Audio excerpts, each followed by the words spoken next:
And good evening, everyone. Welcome to Griswold High School football on Wolverine Radio. My name is Mike Minarski, kind of sitting in for Pastor Josh George, who is on his way, getting ready for his big event this Sunday, which is Tough Buddy, which is going to be at the soccer field in Glasgow. And is Glasgow even a town, KT? No, Sheldon Road.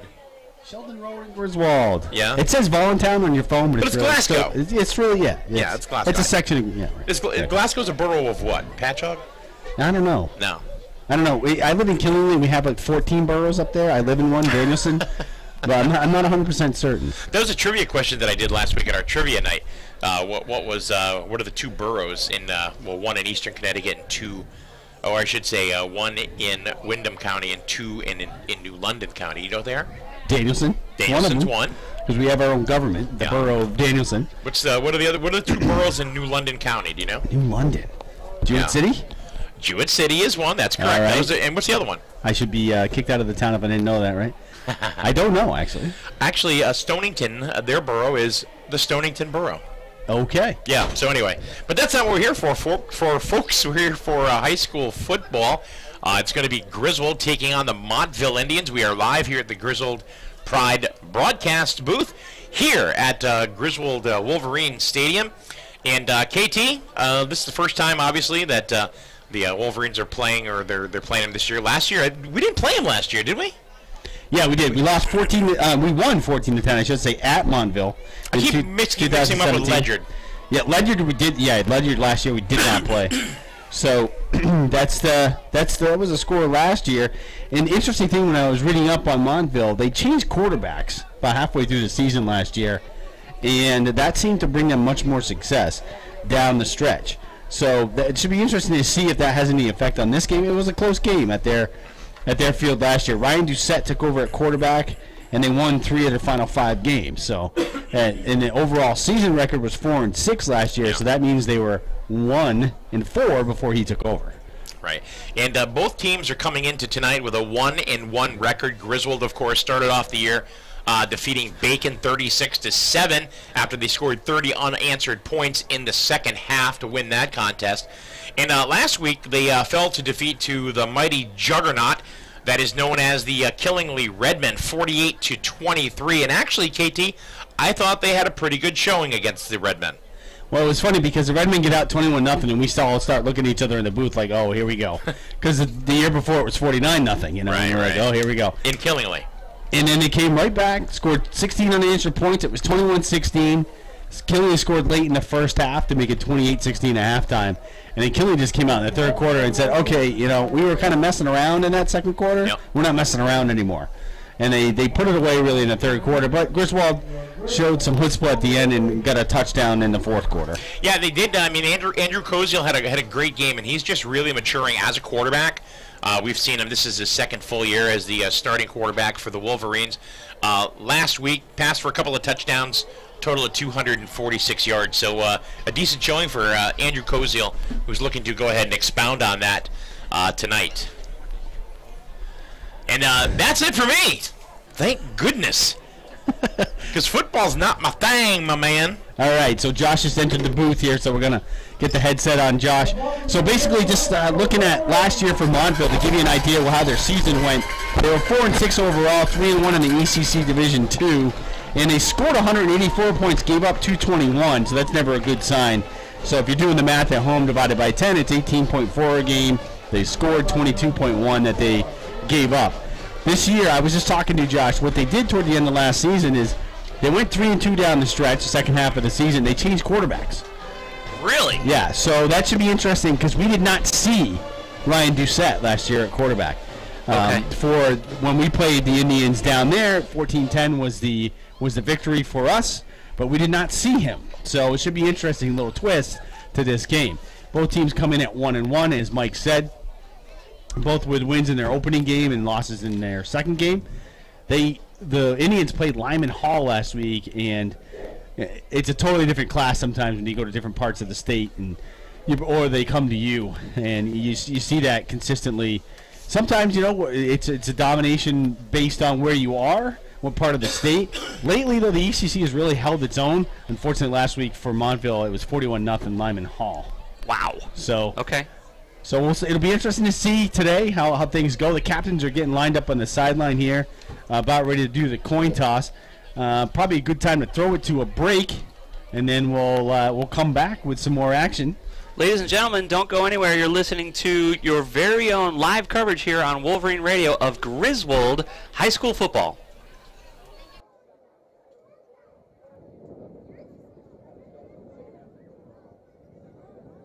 At this time, the captains of both teams will be went up to the middle of the field for the official coin toss. The head referee tonight is David Fogarty, umpire Lee Turner, Kevin Morris, line judge Alan Holberg, back judge Greg Sutton, and your timer up here in the press box is Pete Fernandez.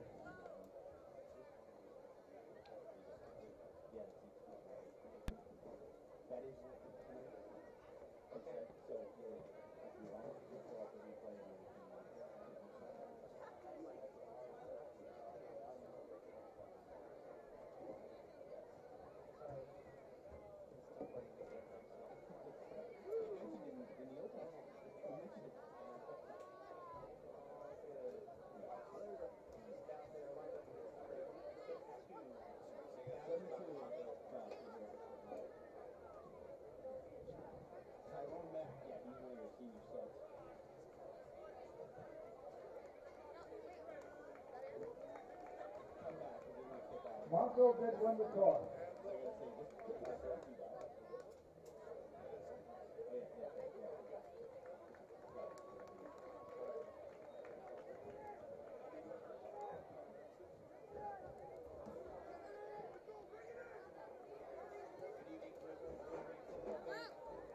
PJ here live with KT Kevin Thompson, produced by Mike Minarski in the Griswold Pride broadcast booth located here at 211 Slater Ave. For our second home game of the season, it's the Wolverines versus the Indians. They're from Montville, folks, and they're wearing black trousers down below and white above. You're joining us right now for our national anthem, brought to you by Ray Churchill and crew. I'm going to see if I can get you to listen to it. Here we go, folks, for the national anthem.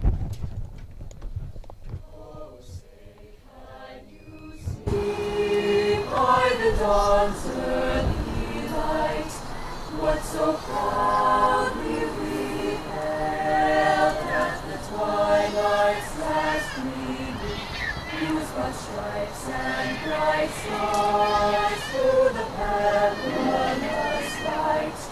For the ramparts we watched were so gallantly streamed, and the rockets were near the bombs bursting in, and they proved through the night that our flag was still there.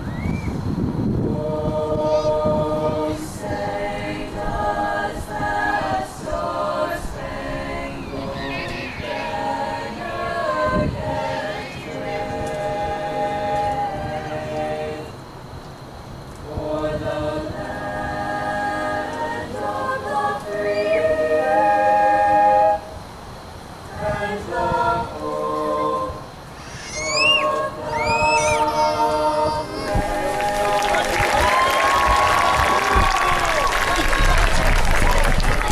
Much better than that. You had a front row seat to Ray Churchill and crew as they sang our national anthem. 12 minutes are on the clock. I'm going to kick it over to KT here for a second as we have a quick mention as we go into our opening kickoff for tonight's match between the Wolverines and the Montville Indians. And this kickoff is brought to you by the law offices of Stuart R. Norman, 19 Slater Ave, Jewett City, 860-376-0069. Thank you, Kevin. We appreciate Stu Norman and sponsoring the kickoff here every home game this season. So we've got the boys are on the field. Looks like the Indians are receiving, so Griswold will deferred and get the we'll get the ball in the second half. And it looks like we're going to be kicking this evening, as usual, from our own 40-yard line. Final instructions are being given to the men in green, green on top and black below and white on top across the field. And it's time for the kickoff this morning. This afternoon, Chris Thibodeau for the kickoff for the Griswold Wolverines. Number 35, here's the boot. It's a low line drive. Makes initial contact with the ground at the 30-yard line and then bounces out of bounds with a flag. Yeah, when on the kickoff, the ball cannot go out of bounds. It's a flag, so they basically call it an illegal motion penalty, and it's 5 yards. So it'll be 5 yards from wherever the ball went out. So let's see, the ball went out right around the 30, so my guess is they'll spot it around a 35. And it'll be 1st and 10 from the Montville 35 here in Griswold. The ball was placed on the near side of the field here as it went out on the green side of the bench, on the Wolverine side of the bench. Montville coming to the line. This is a new quarterback for us, so this will be fun. Looks like number 4 will be taking the snap from the line of scrimmage on this initial play. Probably a run, Kevin. That's what we see a lot here. It's an offset eye. Oh, he's throwing the ball. Finds number 10. Green all over him. Loss of yards on that play. Going to knock him back for 2 or 3 yards on that opening pass. Devontae Fontaine on the tackle there. That was Doucette, the quarterback, to number 19.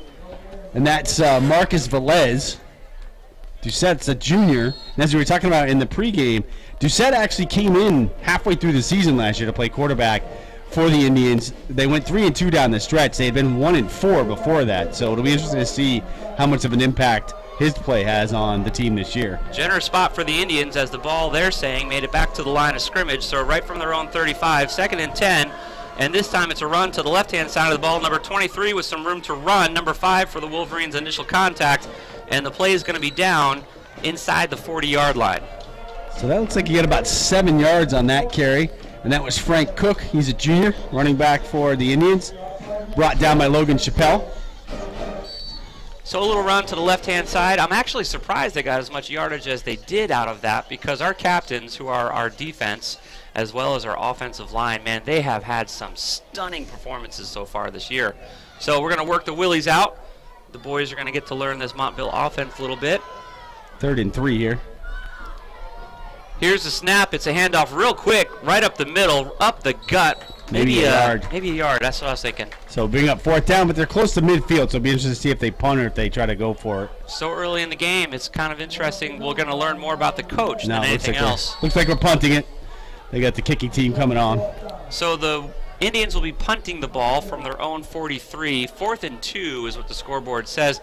Let's see. We've got Logan Chappelle back for the ball to receive on this punt. Early in the game, only 2 minutes off the clock. Nice long snap. Very nice boot. And the ball is bouncing at the 30-yard line and covered up by the Indians. Wolverine possession on their own 27-yard line coming up here in just a moment. So that was a decent punt. Took a sideways bounce, so it didn't really get anything on the bounce on that one. That was Velez, the number 1 wide receiver for the Indians. He's also their punter.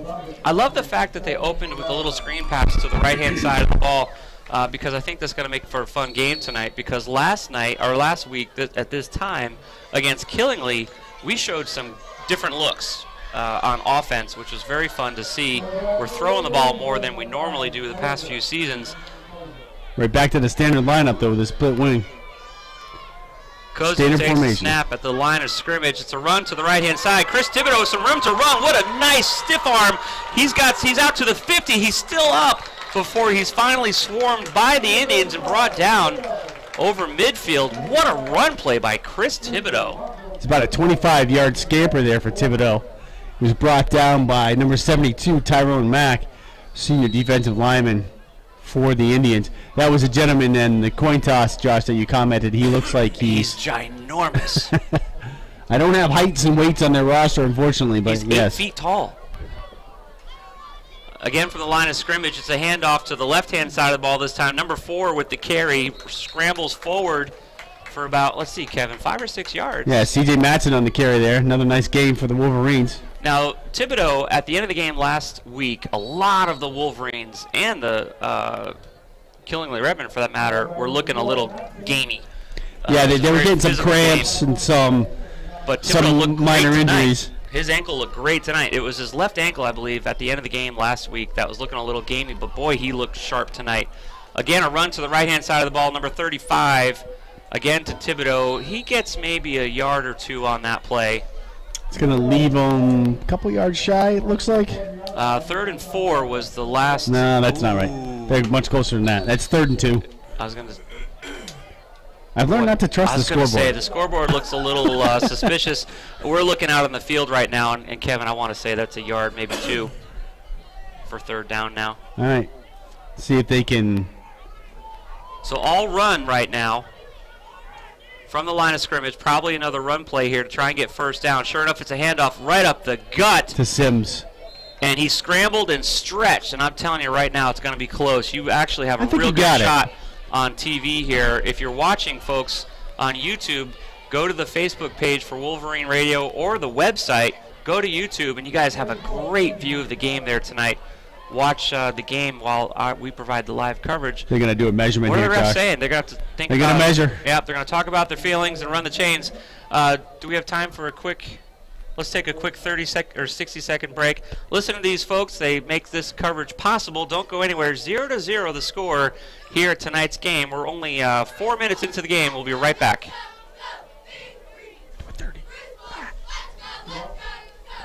Sorry.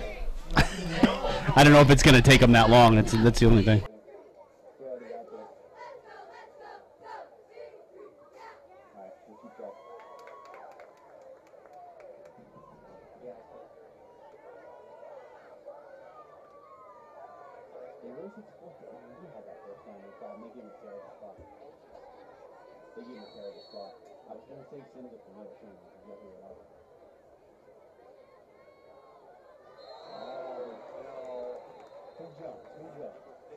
Flag moving on the line against Griswold. That's all, 5 yards. 4th down and 6. Yeah, we're past that field, so maybe it was really what's the point when they get us? Alright. Close your thing.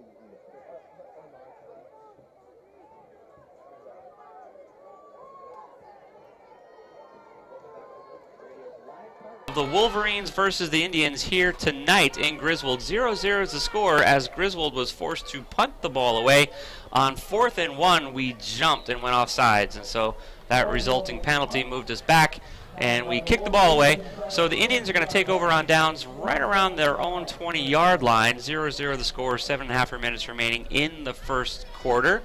So Kevin, talk to us about the first drive. What'd you see, what'd you like, what you didn't like? Well, no passes. No passes. It's just I'm amazed every week they come in and they just go back to the old faithful, and whether it's working or not, it takes them a while to adjust. It's like when you came out last week in the shotgun and you were throwing the ball, that's where you had success. So why are we not doing that again?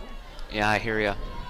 Well, maybe on that first set of downs, they just wanted to get the muscles limbered up and run a few plays and get the willies taken care of here. A little confusion on the Montville side of the ball. There we go. All right, looks like the boys are ready to play now.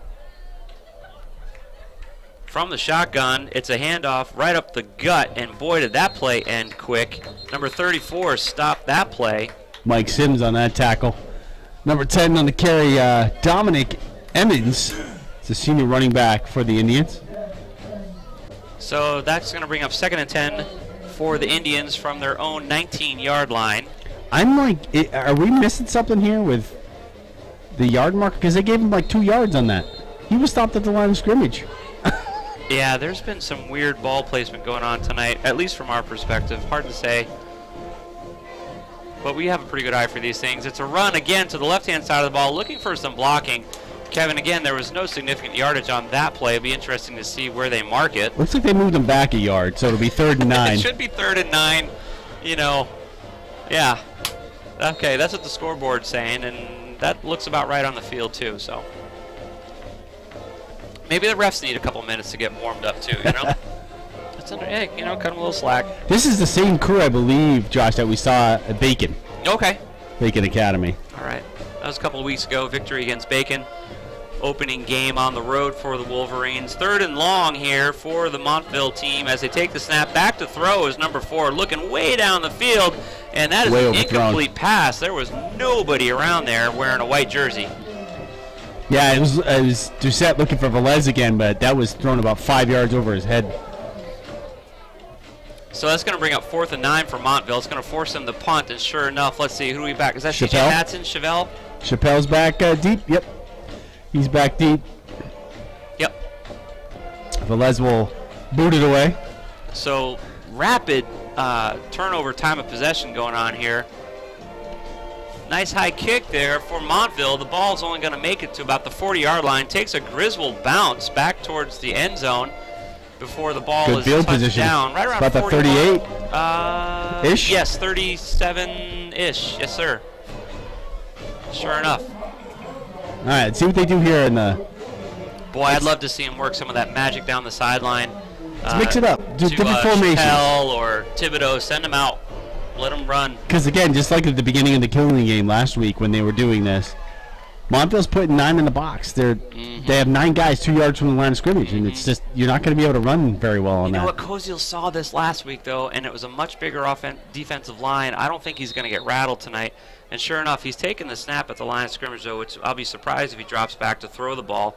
Thibodeau in motion. Sure enough, it's a pitch pass to number 4, looking for some room to run on the left-hand side. Number 19 for the Montville Indians. Nice tackle there. It was him. It was Matson against Velez, and Velez was that last line of defense on the outside.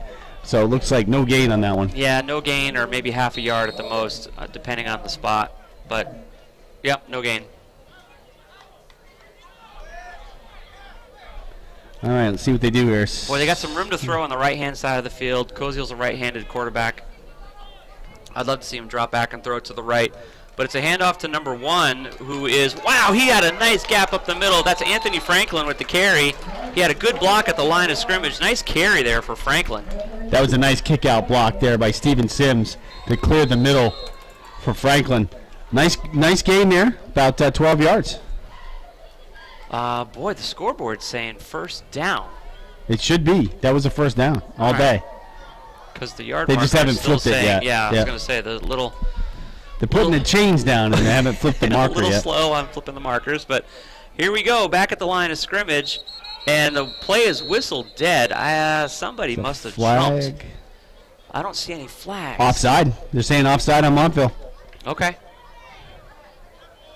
Okay, flag on the far side of the field now. I see it. So the line judge down there saw that. Yeah, sure enough, he's telling them. For a minute there, I thought they were blowing the whistle because they couldn't get the chain set. It looked like something was snagging the. It still says fourth down, but you know. can tell that we even though we had some rain this week, doesn't the field look completely different? It does. It's Yeah, they definitely mowed it much differently. shorter. Yeah, much shorter. Yeah, they finally flipped it to first down. So 1st and 5 here for And the they Wolverines. repainted the lines, which is amazing. So very nice looking field tonight. Helps us out for sure. That is a handoff to Thibodeau, who bounces around the middle like a. About a yard short, Josh, it looks like. So we got 4 on that carry. He ping-ponged off his own players and the defenders and got a few yards there, but scoreboard saying 2nd and 5. No, it's not 2nd and 5. Can't be. It's 2nd and 2. Maybe not even 2, but yeah, I guess we'll go with 2. Boy, folks, stay tuned right here. Don't look at the line judges. Don't look at the scoreboard. Stay right here, man. I think we're the boys know what the play is, and we can see what the play is, but the systems here tonight are a little slow. 4 minutes remaining in the first quarter. 0-0 with the Wolverines knocking on the door here. Handoff up the middle. Number 4 runs over his own players.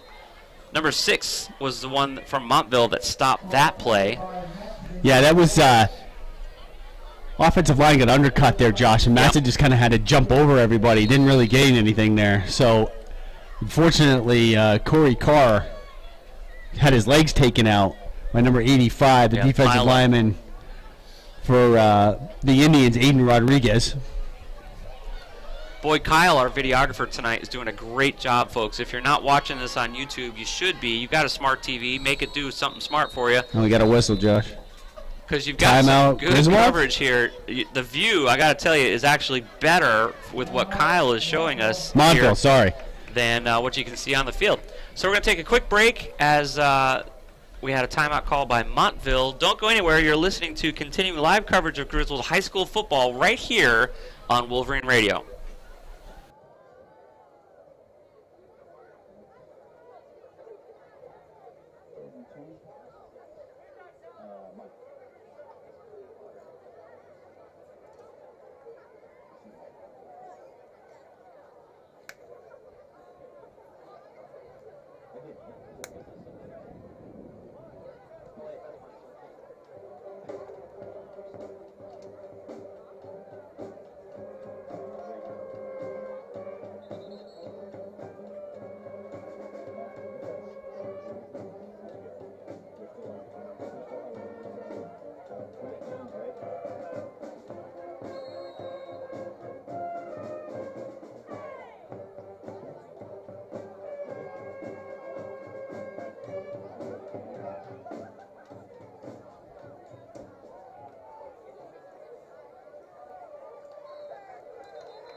Welcome back to continuing live coverage of the Wolverines versus the Montville Indians. It's a home game tonight. PJ, Pastor Josh with KT, Kevin Thompson from the Griswold Pride broadcast booth. 0-0 is the score. 3.5 minutes They just got remaining. the first down, Josh. 3.5 minutes in the first quarter. New set of downs for the Wolverines. Koziel from the line of scrimmage, motioning, takes the snap at the line. It's going to be a pass. He's going to throw the ball this time, looking for the end zone. He's got Touchdown. number 22 in the end zone. Touchdown for the Wolverines. Nice pitch and catch there. Matt DePonte comes in to make the reception for 6. Tell you what, they made that look easy, buddy. Yeah, it baffles me why they don't do that more. Me neither. I don't know. But nice job for the Wolverines there, little bingo. I don't think DePonte has caught for a touchdown yet this year. That is correct. Yeah. We got E-Dog in for the extra point. Number 64. Here's the snap and the place and the boot. Plenty of Looks yardage. Good. It is good. Good for the Wolverines. 7-0. The Wolverines on top with 3.5 minutes remaining. Kevin, talk to us about some of the amazing people that are making tonight possible. Dean's Corner Diner. Best little man's breakfast in town. Do they have a big man's breakfast? I'm sure they do. So I get picked on for that. But Dean's breakfast and lunch, don't miss it. It's one of the best deals you can get in town. I have never eaten here for lunch. Anybody got any sandwich suggestions? BLT. BLT, all right. So get that for lunch at Dean's. Dean's Corner Diner. Been with Wolverine Sports. Every season we do them. Go to Dean's. Breakfast and lunch every day. Hey, folks, do yourself a favor. Talk to your smart TV. Find the Wolverine Radio either Facebook page or home page. Go to your YouTube app on your smart TV or your Roku or whatever you have streaming. Great coverage tonight being provided by Kyle, our videographer. So it's a great way to watch the game. He's really doing a nice job. The equipment's running nicely tonight. Chris Thibodeau is back for the kickoff here. It's a low squib. Montville struggling to get there. Nice pickup there by number 6 and then brought down by number 34. All right, well, that would give the Indians pretty good field position here. So Michael Sims made the stop there on that punt return, kickoff return. So Montville's going to take over on downs on their own 40-yard line. Yeah, Thibodeau didn't look like he was happy coming to the sidelines, Josh. He kind of chucked the tee. It looks like he was probably supposed to kick that away, and he squibbed it instead. His kicks are a work in progress, but he's doing great. You know, he's a sophomore. He's young. He's got lots of time. He's getting a lot of game time. He's progressing quite nicely. From the line of scrimmage, number 4, Montville takes the snap, hands off to number 23, looking for some blocks. Oh, my goodness, and the Wolverines said, no, sir. Number 57, initial contact there. Yeah, nice tackle by Falco, and then he was assisted by DePonte coming up to support him from the linebacker spot. It looks like they're giving them a yard or two on that, which just flummoxes me. Frank Cook on the carry for Montville. Killingly already scored. 6:24 left in the first. 7-0 over New London. New London, right? Yep. We thought that might be a bit of a challenge. Perhaps not. I'm hoping it is. You know what? We were a challenge. I know we lost, but I'm telling you what, we showed them something they haven't seen in a while.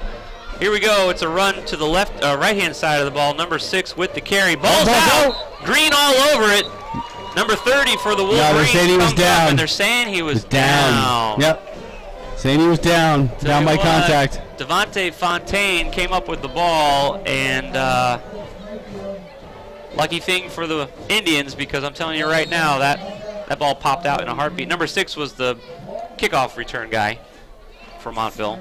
3rd and 7, looks like. Emmanuel Mayfield, am I seeing that That is correct. He's a senior. Yeah, 3rd and 6 here is what the scoreboard is saying for the Indians as they're trying to get to midfield. They're at their own 44-yard line right now. We've seen one pass attempt so far and then all run from Montville. Back to throw this time, looking deep. And overthrew again. The intended receiver was number 48 for the Montville Indians. No, 19. 18. So Alex Sabanko, a sophomore wide receiver for the Indians. Yeah, that ball was way overthrown. Another 5 yards or so, just like the first one we saw, or the other deep pass that we saw to Velez. Do we know his name is Ryan Doucette? Is that correct? Ryan Doucette, yes. Doucette, and do we know what he's a junior? Junior, okay.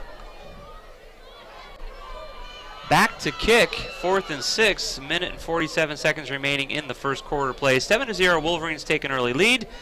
Chris Thibodeau putting some pressure on the punt. Nice punt, number 5 with the clean catch, running to the right-hand side of the field, looking for a block. Doesn't get one, and is brought down right around the 25-yard line. Number 22, I believe, was on the stop from Montville that time. Number 23, rather. So Wolverines are going to have about a minute and a half to work a little magic here before we turn the field around. All right, let's see what they do here. Maybe if you look at the success that they had with that pass for the touchdown, they'll come out and start throwing the ball a little bit. I'm trying to think. We've run so many running plays, it's hard to judge the pass protection that Koziel has had tonight, but I want to say it's been halfway decent so far. Yeah, he hasn't had too much pressure, but then again, they only threw the ball once. Right. So from the line of scrimmage, Koziel with the snap, and it's a run right up the middle, looking for some blocking. Get some daylight. Number 21 makes the stop, and Kevin, what are you saying, about 5 yards? I think he's closer to 7 there, A little Josh. more? Yep. 7 or 8. Should be 2nd and 2, looks like. And so C.J. Matson with the carry there. He had some nice blocking from his offensive line, which is primarily comprised of captains. They've been doing a great job this year. Did a great job against Killingly last week. Here we go from the line of scrimmage. It's a handoff to Anthony Franklin, running the same play he got a lot of yardage with a few minutes ago. Only a yard or two on this play. Number 72 from Montville stepped right up, and he is a big boy, and he ended that play. 3rd and about a football. That's what it'll be.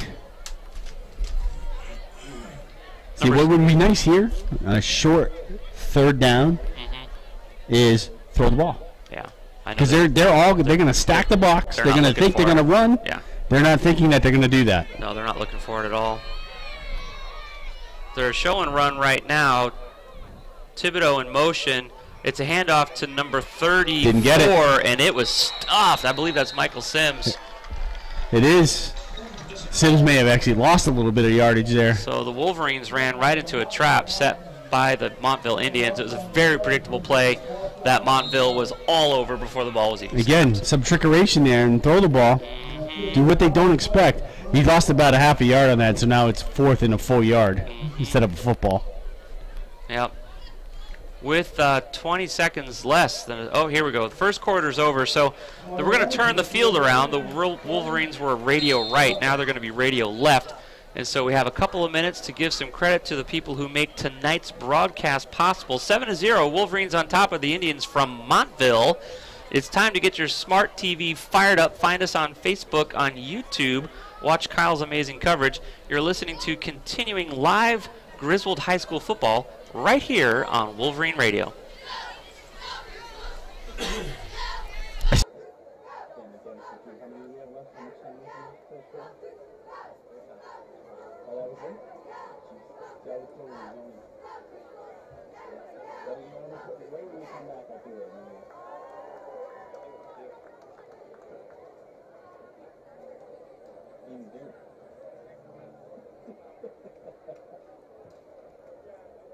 Project Safe Graduation is selling raffle tickets for their basket raffle, which will be held at halftime of tonight's game.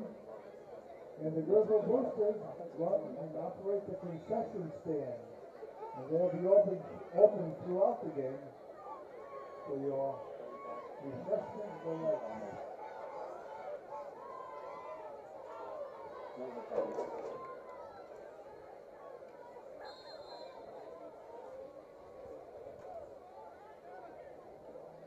Punt are the Wolverines. He misses the long snap. This is going to be ugly, folks. Looks like Montville is going to recover the ball and run it in the end zone unless number 54 stops the play. But let's see what the refs have to say. Jaden Ellis stopped it just barely at the 2, it looks like, Josh. Maybe the 1.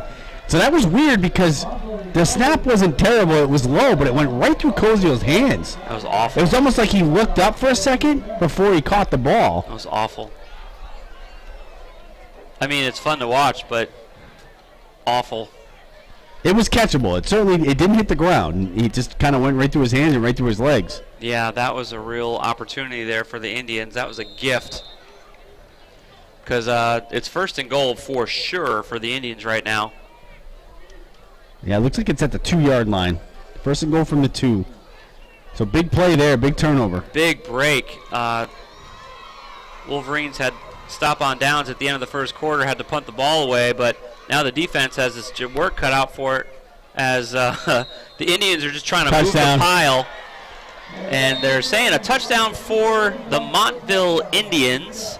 A 1, maybe a 2-yard run into the end zone after a botched punt attempt by the Wolverines.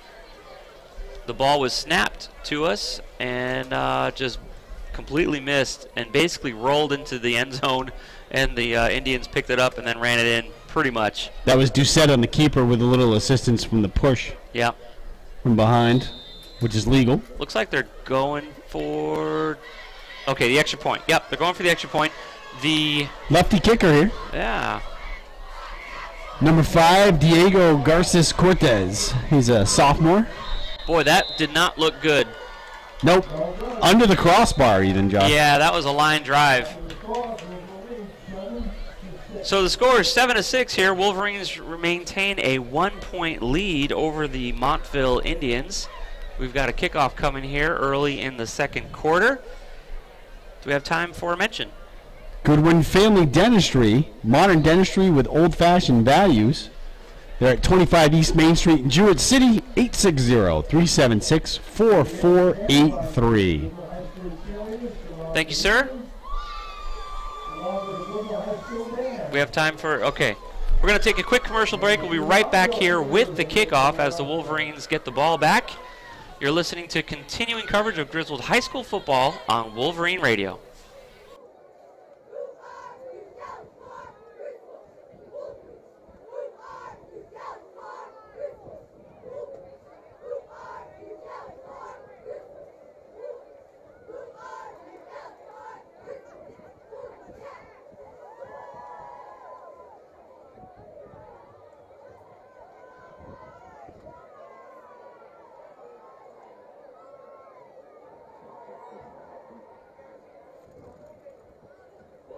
Continuing live coverage of the Wolverines versus the Montville Indians tonight at home under the lights. 7-6. The Wolverines have a 1-point lead here at the opening moments of the 2nd quarter. The Montville Indians are struggling to place the ball on the tee for a kickoff. The ball is actually going to be held on the tee by a Montville Indian so that we can do the kickoff. This is a new one. I haven't seen this before. So here's the kickoff. It's a nice boot, regardless of the struggle. Cleanly caught by the Wolverines. Here's the run back. 5-10, going for 15. Nice return there by the Wolverines. Up nice to the return 45-yard line in Wolverine territory. Got about 25 yards out of that. That was really nice. He just kept chugging. Good field position. See if they can cash in here. Again, I know it's like a broken record, and we keep saying it. But let's throw the ball. Throw the ball. Throw the ball. Well, let's see if they do. Beautiful night for football. Beautiful weekend in store for us. Today is the last day of nice summer, fall I believe. Weekend. Yeah. So Today's it's the last day of tomorrow. summer. Tomorrow. I think Sunday is the first official day. Okay. The wee hours in the morning. The autumnal equinox is upon us. Here's the snap. It's a pitch back to Thibodeau coming around the right-hand side, and that was grabbed by the jersey and hauled down by number 19. I think they're going to call that a horse collar. Yeah, they are, but that's not. That he wasn't didn't a horse really collar. put his hand inside the pads. He grabbed his jersey.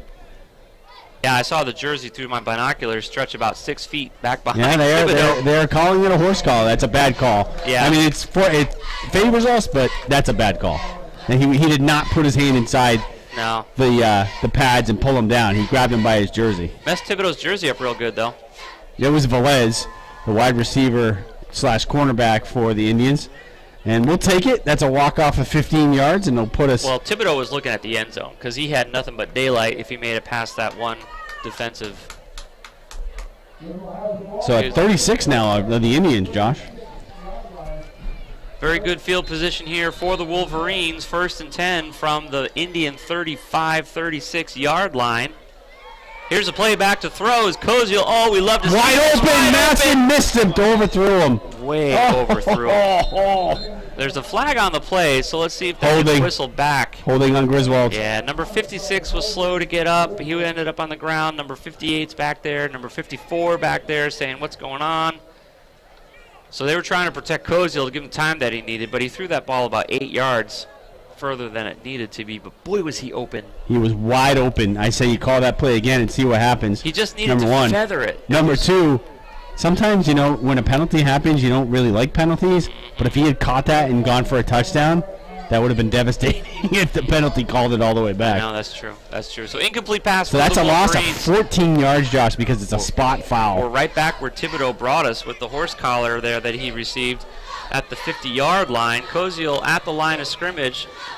And back to throw again. He throws to his left-hand side, finds number 7, got room to run, 5, 10, 15, 20, broken tackle, broken tackle, broken tackle. The play is still up, but it's going to get held up there at the 25-yard line.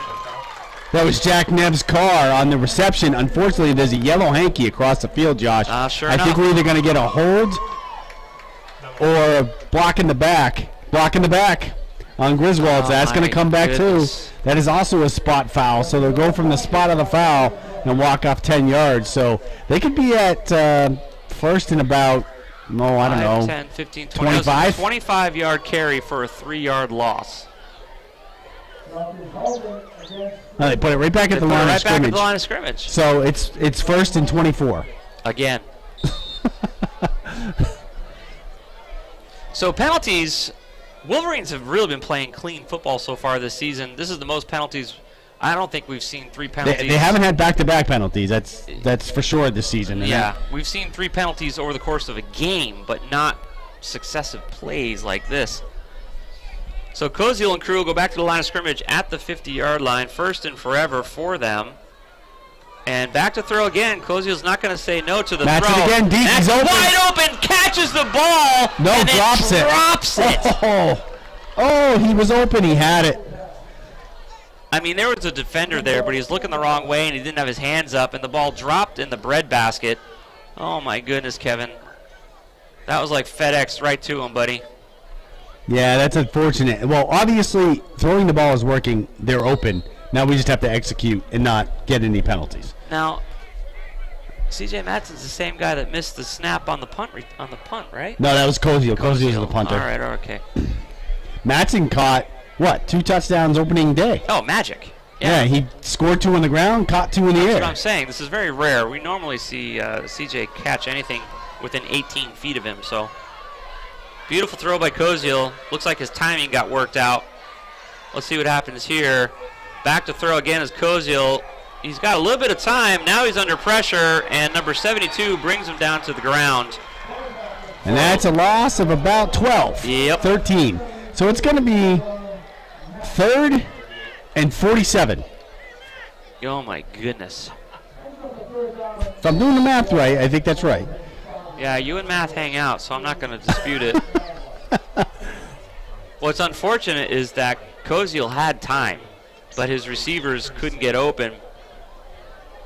So let's see, that's 12, 20, that's 32. Yeah, that's about 36. Yep. So I thought they were spotting it back farther, so my bad. Yeah, the scoreboard so we got says 3rd and 36. 38, so 3rd and a whole heck of a lot right here.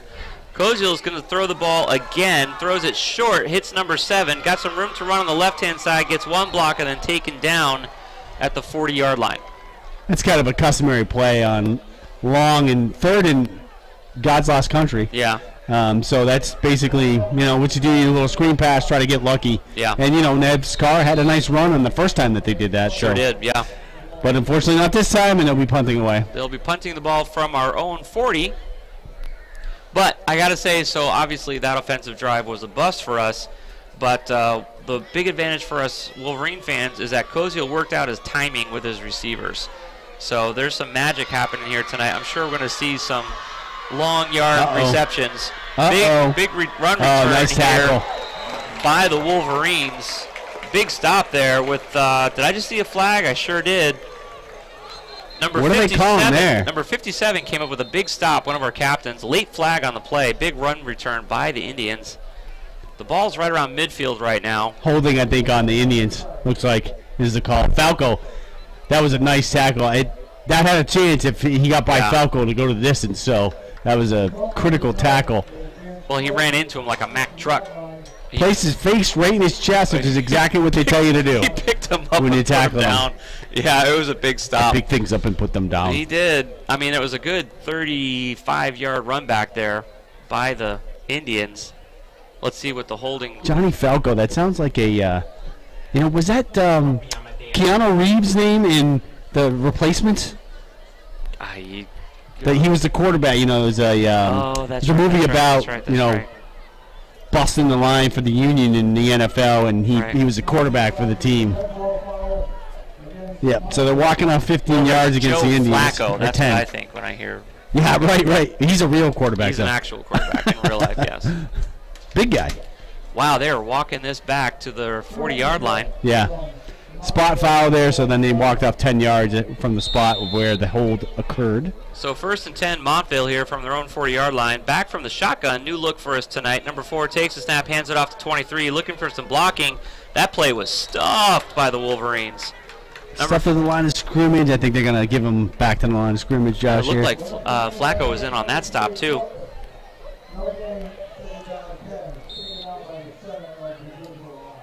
Boy, I tell you what, that was a nice defensive effort there by the Wolverines. 7-6, the Wolverines maintain a 1-point lead, 8 minutes remaining in the second quarter. Ball did get brought back to the line of scrimmage, so 2nd and 10 for the Montville Indians. Join us on YouTube, folks, so you can see what we're talking about. Great game here going tonight. Again, from the shotgun, number 4 takes the snap, fakes the play before. It's a quarterback keeper. Initial contact, number 50 for the Wolverines, ends that play after a few yards. It was Sims and Sims on that. Steven and Michael. Ankle tackle followed by an actual tackle. 3rd and 8. Gain of about 2 exactly on that play. Kyle's doing a great job here with the coverage tonight. You got a great view of what we can see out of the press box here, the Griswold Pride press box, that is. Green and orange. Looks like Skittles.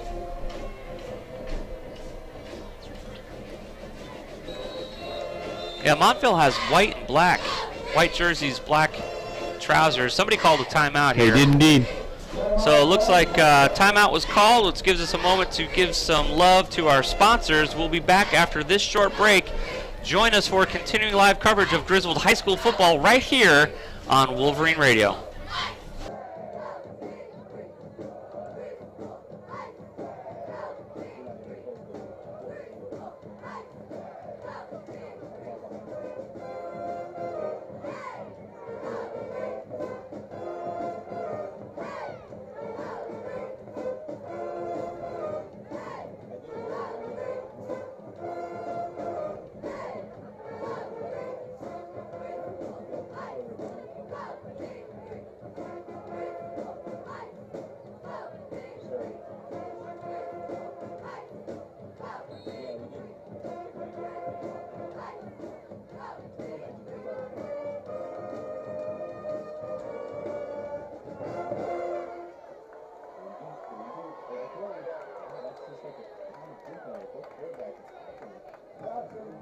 Number 84 from Montville. Taylor, incomplete. Sends up, fourth down. For football here at 211 Slater Ave. Pastor Josh PJ live here with KT Kevin Thompson and our producer Mike Minarski and videographer Kyle the Amazing. It is 7-6. Wolverines have a 1-point lead over the Montville Indians, who are back to punt the ball away from their own 43-yard line. Wolverines will take over on downs here. Nice punt by the Indians. Number 5 is going to pick it up here for the Wolverines. No, he decided not to. It looked like he was going to come up and take it on a bounce, but he backed off. Ball definitely took a Montville bounce there, so we'll take over on downs on our own 20-yard line as the boys get ready to switch over onto offense. I think Chappelle was expecting that ball, Josh, to bounce higher, and it never did, so he just let it roll. Yep. Unfortunately for So the what we got Wolverines. going on? We got a big weekend. Tomorrow is Youthtopia. I know that our organization, my organization, River Church, will be represented there in the park, as well as dozens of others. Big day for us here in $50 town and the borough. GameStop gift card on the line at the River Church tent. We're doing tattoos, which is exciting. Here we go, Wolverines from the shotgun, hand the ball off to number 4, looking for some blocks in the backfield, nice but all play. he finds is a white jersey. Nice play there by the Indians. Who was that, number 7? Number Am I 7. reading Yep. that correct? Yes, sir. I Let's believe so. recognize him. Jaden Long, junior defensive line for the Indians. So he got through the offensive line and ended that play early for the Wolverines. We should probably provide some context on the tattoos. They're not permanent. Oh, I was going to leave it out there. I was going to leave it out there. I believe the first ever airbrush tattoo administered by River Church was a butterfly on the face of a 2-year-old. There you go. Yeah, so we're starting out. I'm going to get a sleeve. Here we go to handoff to number 5. He's running left across the field, and whoa, Nice he was tackle. wrapped up by number 73. Not a nice play there on the defensive line, I should say. Boy, the run plays right now are That going was the absolutely number nowhere. 72, the man-child Yeah, that you were talking about earlier. yeah, he's huge. Yeah, in the pregame, we were talking about some of their returning players that they were looking for Montville. He is one of them. Yeah. And that's Tyrone Mack. He's a senior this year. We're going to have beautiful weather for Utopia tomorrow. Looks like we're also going to have beautiful weather for the Tough Buddy out at Sheldon Park. Big day. Kevin, I just checked. We've got like 225, 230 kids signed up. So it's going to be a big day for us out at River Church. From the shotgun, looking to throw. It's Koziel. He finds the Wolverine, number 21, working his way back across the middle. Some great blocking coming across midfield. Stiff arm out of bounds right around midfield. Boy, I tell you what, Kevin, we needed that. So what happened last week? Who was it that kept going deep and we kept hitting them last week when we started to get back in? Strikeout, exactly. Absolutely. Exactly. So listen, there are kids that you just have to recognize from a skill position player that they can make big plays. They can change the game. If this is one of those kids, you got to have them in there and you got to throw them the ball. Well, we were looking at 4th and forever, and now it's 1st and 10 at midfield. So that was a big play. And you know what? We threw the ball, Kevin. Successfully. There we did. From the shotgun again is Koziel. Looking across midfield with this play are the Wolverines. Number 4 with the run to the left-hand side. He has some good blocking from his offensive line. Trying to move the ball forward. Montville stops the play. Just shy of the first down, Josh. He's about a half a yard shy. Nice run by Matson on the left side there. Around the end. Number 19 for the Montville Indians was the one that stopped the Velez, play. yep. Oh, no, I guess I spotted him a little shorter than I thought. About a yard. No, about a yard. Yeah, about a yard. And again, they're now in shotgun, right? Again, it's Yeah. like, why do you not just start the game that way? Just start the game that way. Well, they might want to work the willies out, might want to give the offensive line a chance to kind of get some of that bruising and crushing going that they do with the initial contact, and then now that everyone's seated and has the blood pumping, and we did see, it took Cozy a little while to find his range, but he did find. It's a handoff up the middle, and this play is not going to go very far at all, Kevin. Nah, that was stopped right at the line of scrimmage, so I don't think they got anything there. We'll see what the spot is. There's been some interesting spotting going on tonight with the refs. We'll see if they get dialed in. They're talking to each other. It's showing 3rd and 1 on the board. Let's see. Why are we injured? bringing I don't see anybody down. Looks like it's an official timeout as the medical crew goes out. So we're going to take a moment, take a quick break while a young man on the Montville side of the line gets checked out. You're listening to continuing live coverage of Griswold High School football right here on Wolverine Radio. Looks like the player went to the sideline. I'm good.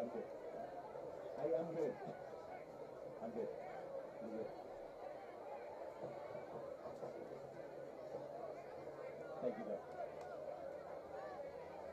That's okay. So the kid went to the sideline. That's why I was like, I don't know what the kid. I couldn't see if there was a kid on the far side or not.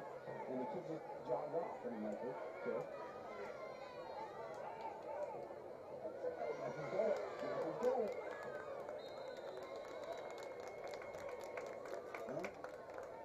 Johnson with the carry. gets the first down for Griswold.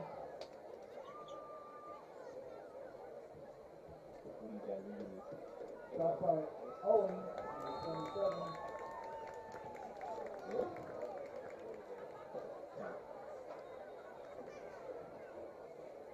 First and 10, ball's on the 31-yard line of Montville.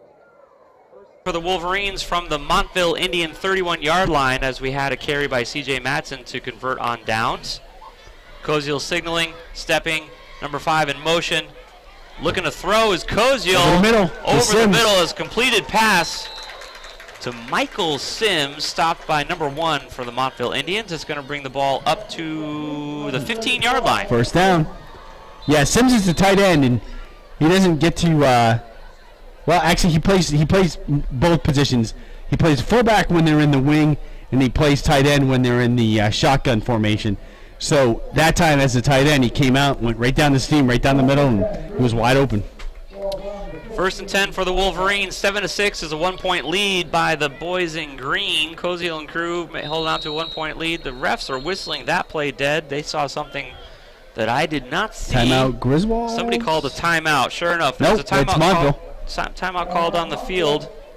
Montville's timeout. It's weird because the official on the sideline points to Montville's bench that they call the timeout, but then the referee, when he calls the timeout, signals to the Montville side of the ball. So that gives us a moment to take a quick break, folks, before the conclusion of the second quarter. 7-6. Wolverines on top. Don't go anywhere. You're listening to continuing live coverage of Griswold High School football right here on Wolverine Radio.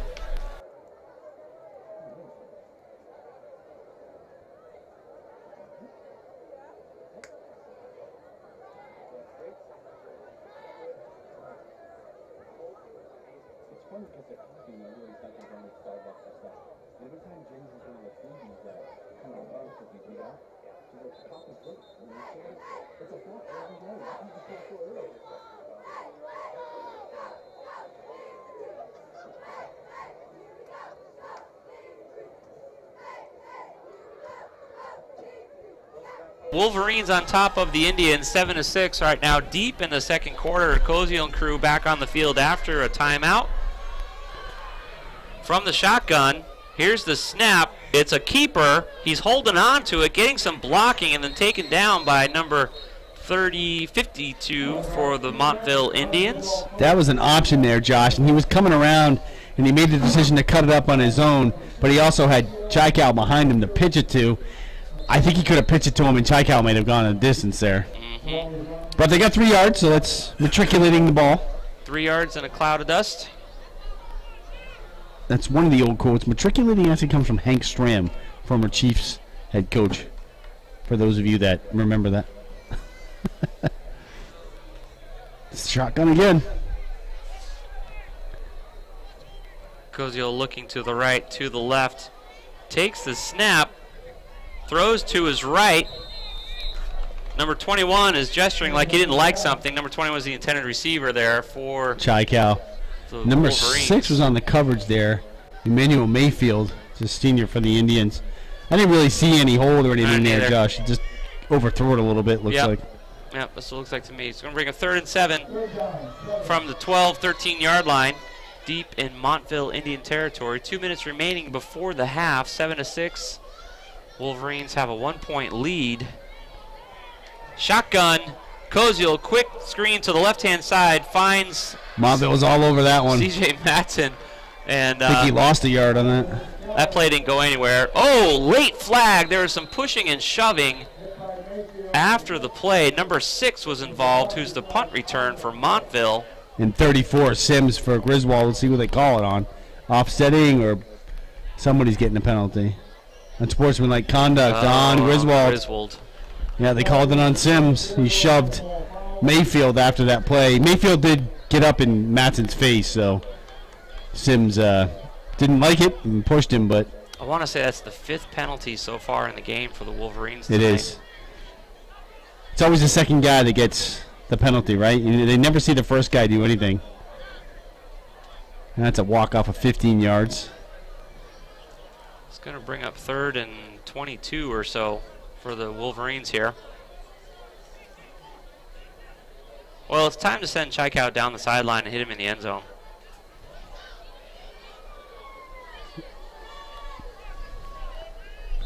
Third and 24, I think, because they're going to get down to the 5 for first down and ball on the 29. From the shotgun, Koziel takes the snap. Sure enough, looking to throw. He's in trouble. Scrambles out of the pocket. He's fine. He's up. He's running and forced out of bounds after scrambling for a few yards. Had a little trouble little bit of trouble stopping there on the track. Kind of skidded across that. Yeah, pressure applied right up the middle that time. Montville will have it at their own 25, looks like. So right now it's 4th and 24. Doesn't make any sense. Okay, no, turnover on downs. Sure. It was turnover on downs, yeah. So Montville takes over on downs here from their own 25-yard line. 1st and 10 for the Indians there after Koziel squirted out of bounds. They've already taken 2 timeouts, Josh, too. It's a run up the middle. Boy, he's taking the Wolverines with him. Scrambles forward there for a nice gain for the Indians. Number 7 on the march there. That's a first down. Got a score update. Killenly 14, New London 7. New London just scored. Jaden Long on the carry there for the Montville Indians. Well, I'm glad to hear that New London's in the game. We thought it would be a halfway decent game. From the line of scrimmage, the Indians take the snap, back to throw, rolling back in the pocket, under pressure, big, long ball, hoping nice to find catch. His receiver. Oh, out of bounds. He was out of bounds. It's a clean catch, but he might have stepped out of bounds before he caught the ball. Let's see, who was on the coverage there for the Wolverines? That was Matson, it looked like. number 2. Oh, number 2, that's Clements. Andrew Clements, senior for the Wolverines. He immediately came up with the call. He started saying he was out of bounds, and sure enough, he was.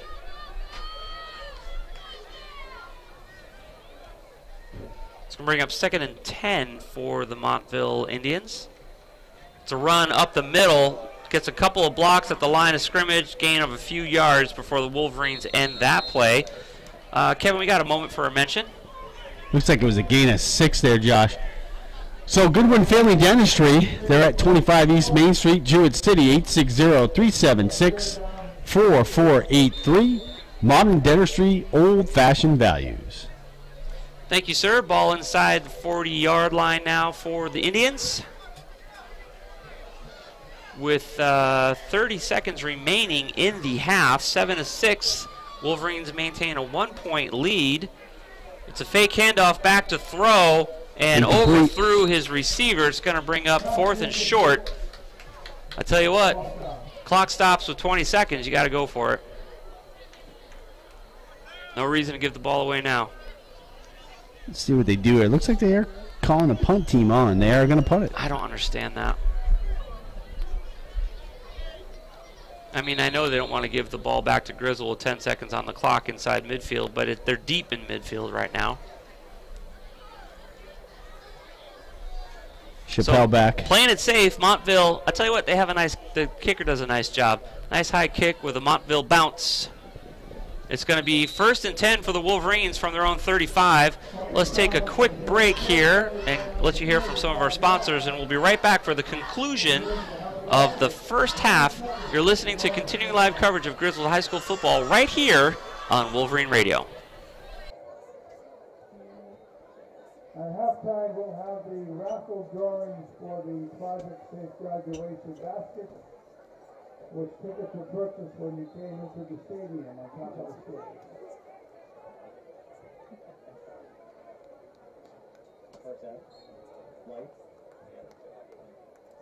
And at the end of the first half, there's a lead 7-6.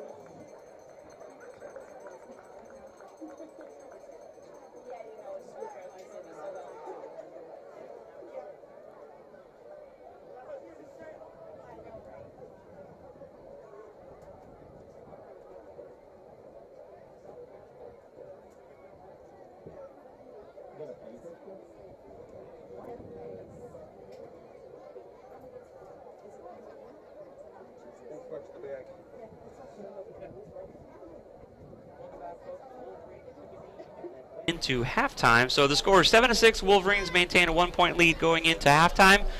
15 minutes put on the scoreboard, which is how long the halftime presentation here at 2-1 Slater Ave happens. We're going to hand over the coverage now to our producer, Mike Minarski. He's going to have some information for you guys.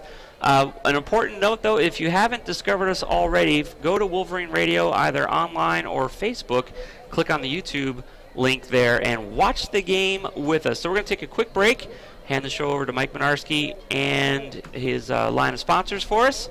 And we'll be right back in about 14 minutes. 7-6, Wolverines over the Indians. You're listening to continuing coverage of Griswold High School football right here on Wolverine Radio. Mike Minarski. Good commercials. All right, I got from, hey, KT, who are they playing?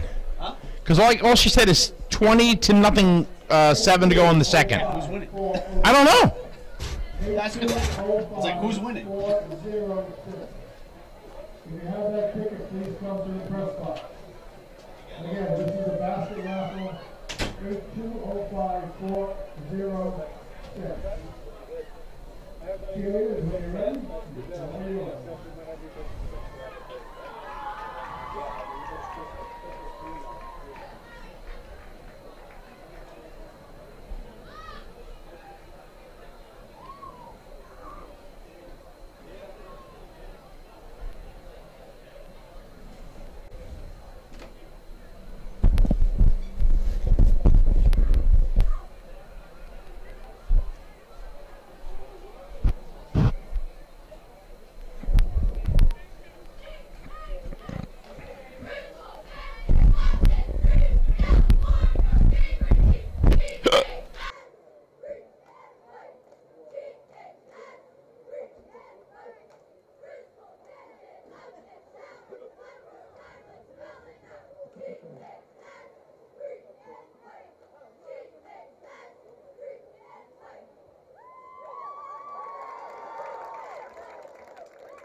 Mike Minarski, we are here at halftime. Griswold is having a slim lead over the Montville Indians by the score of 7-6. Both teams are 1-1 on the young season. Of course, this being week number 3.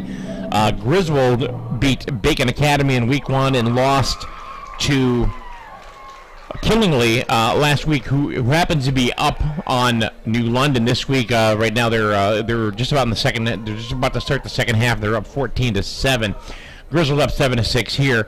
Montville, of course, this being week number 3 last week. Griswold beat Bacon Academy 1-0. So both these teams are 1-1. They're looking to. Of course, get ahead of things by winning tonight. 7-6 is your score. We're going to check some halftime scores. There's not a whole lot out there tonight, but we're definitely going to go ahead and get you up to speed on what's going on with that. You're listening to Wolverines Football right here on Wolverine Radio.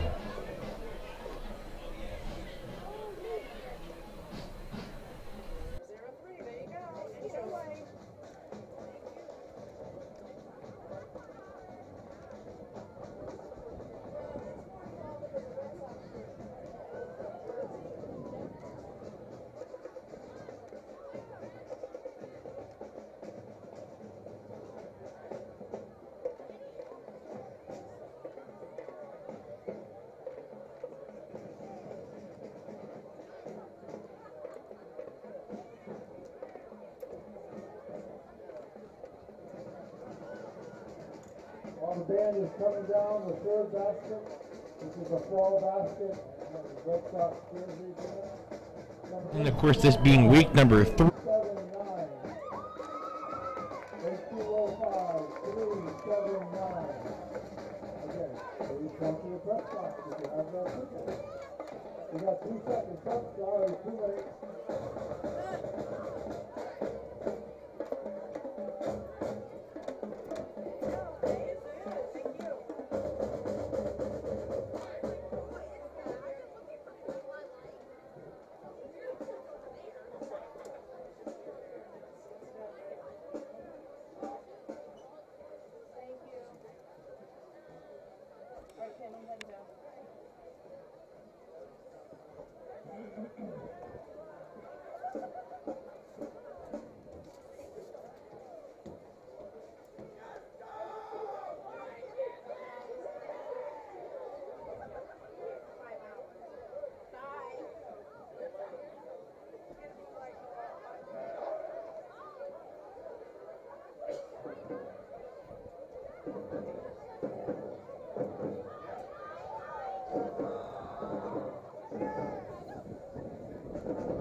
Looking to get over 500 on the young season.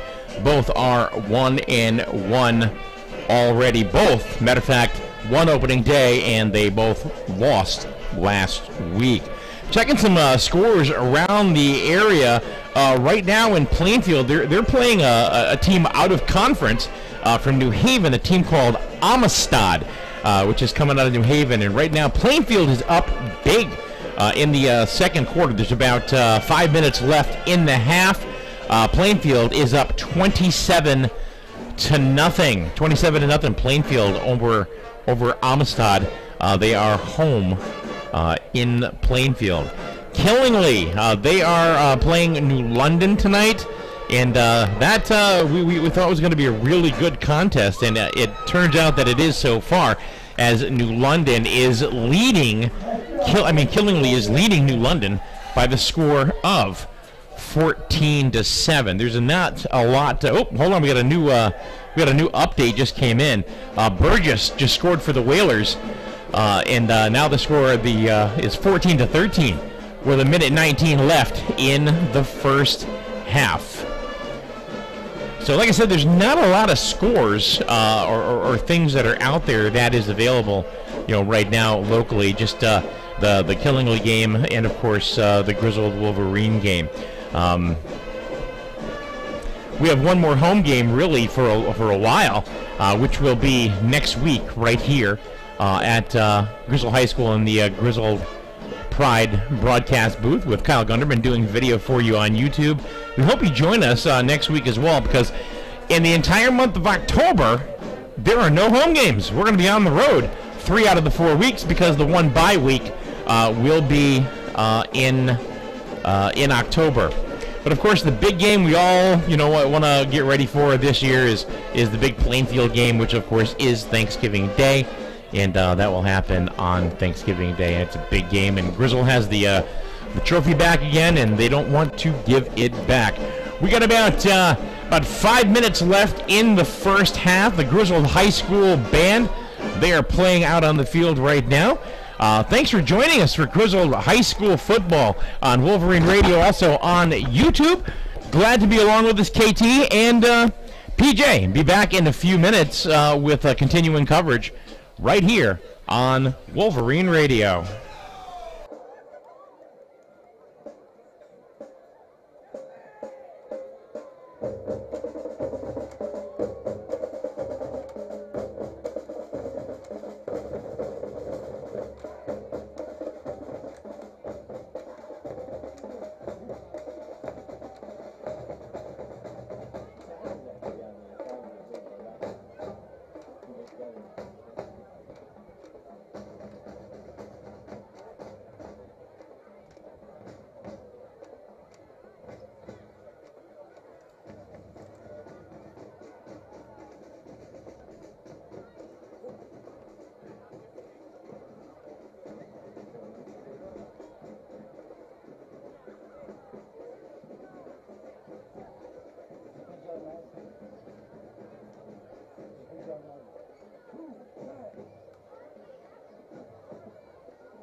coverage here of the Griswold Wolverines versus the Montville Indians. About 3 minutes remaining in the halftime here, so we're going to take a moment or two and bring you up to speed with, we've got a couple scores we can probably share with you from other games in the ECC. We've also can kind of summarize what we saw here in the first half of play here. 7-6, 1 point lead by the Wolverines against Montville. Last year, KT Kevin Thompson was just reminding me that we lost to Montville. No, we won. We won. Yep. Okay. Another low-scoring affair, though, 14 to 10. Yes, it was a low-scoring game, 14 to 10. That game, that must have been on the road then. It was, last year. yes. For some reason, I don't remember that game at all. It was their site. Yeah, everyone except for me in the booth is not remembering this. Drawing a blank. So it was pretty uneventful game like this first half has been, so it's not really memorable. That's probably why. But we did pull out the win 14-10. Leading here 7-6. So, again, let's see what they do here in the second half, Josh. And if they come out right away and open it up from the shotgun and start throwing the ball around the yard, maybe they can get some points. What killed them in that first half, though, was the penalties, because they had 6 penalties in that first half on a couple of drives where they were matriculating the ball down the field. One time they were at the 15-yard line, and they had a couple of penalties that drove them all the way back to outside the 30, so they had no shot of not only scoring a touchdown, but maybe giving E-Dog a chance to kick a field goal there. What we've seen so far this year from Koziel, just like last year, but even more so, is he's a very accurate passer. And so we saw the first few attempts, he overthrew the ball, but then he got dialed right in, and he was making good contact with his receivers. I know I guess this is our third year or so watching the boys play. They're throwing more this year than we've ever seen, but they're still not throwing as much as we'd like them to see.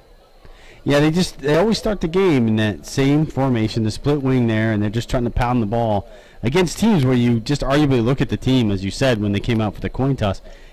They're bigger, and it's going to be tougher to run against teams like that. Against Killingley last week, you're not going to run against Killingley. You're just not. I mean, that's just you can't. No one runs against Killingley pretty much. So, but then when they started opening it up and throwing the ball, Chaikau had some amazing receptions, and all their touchdowns came through the air last week. We're definitely seeing Koziel mature as a quarterback. Number one, he's doing great with pressure.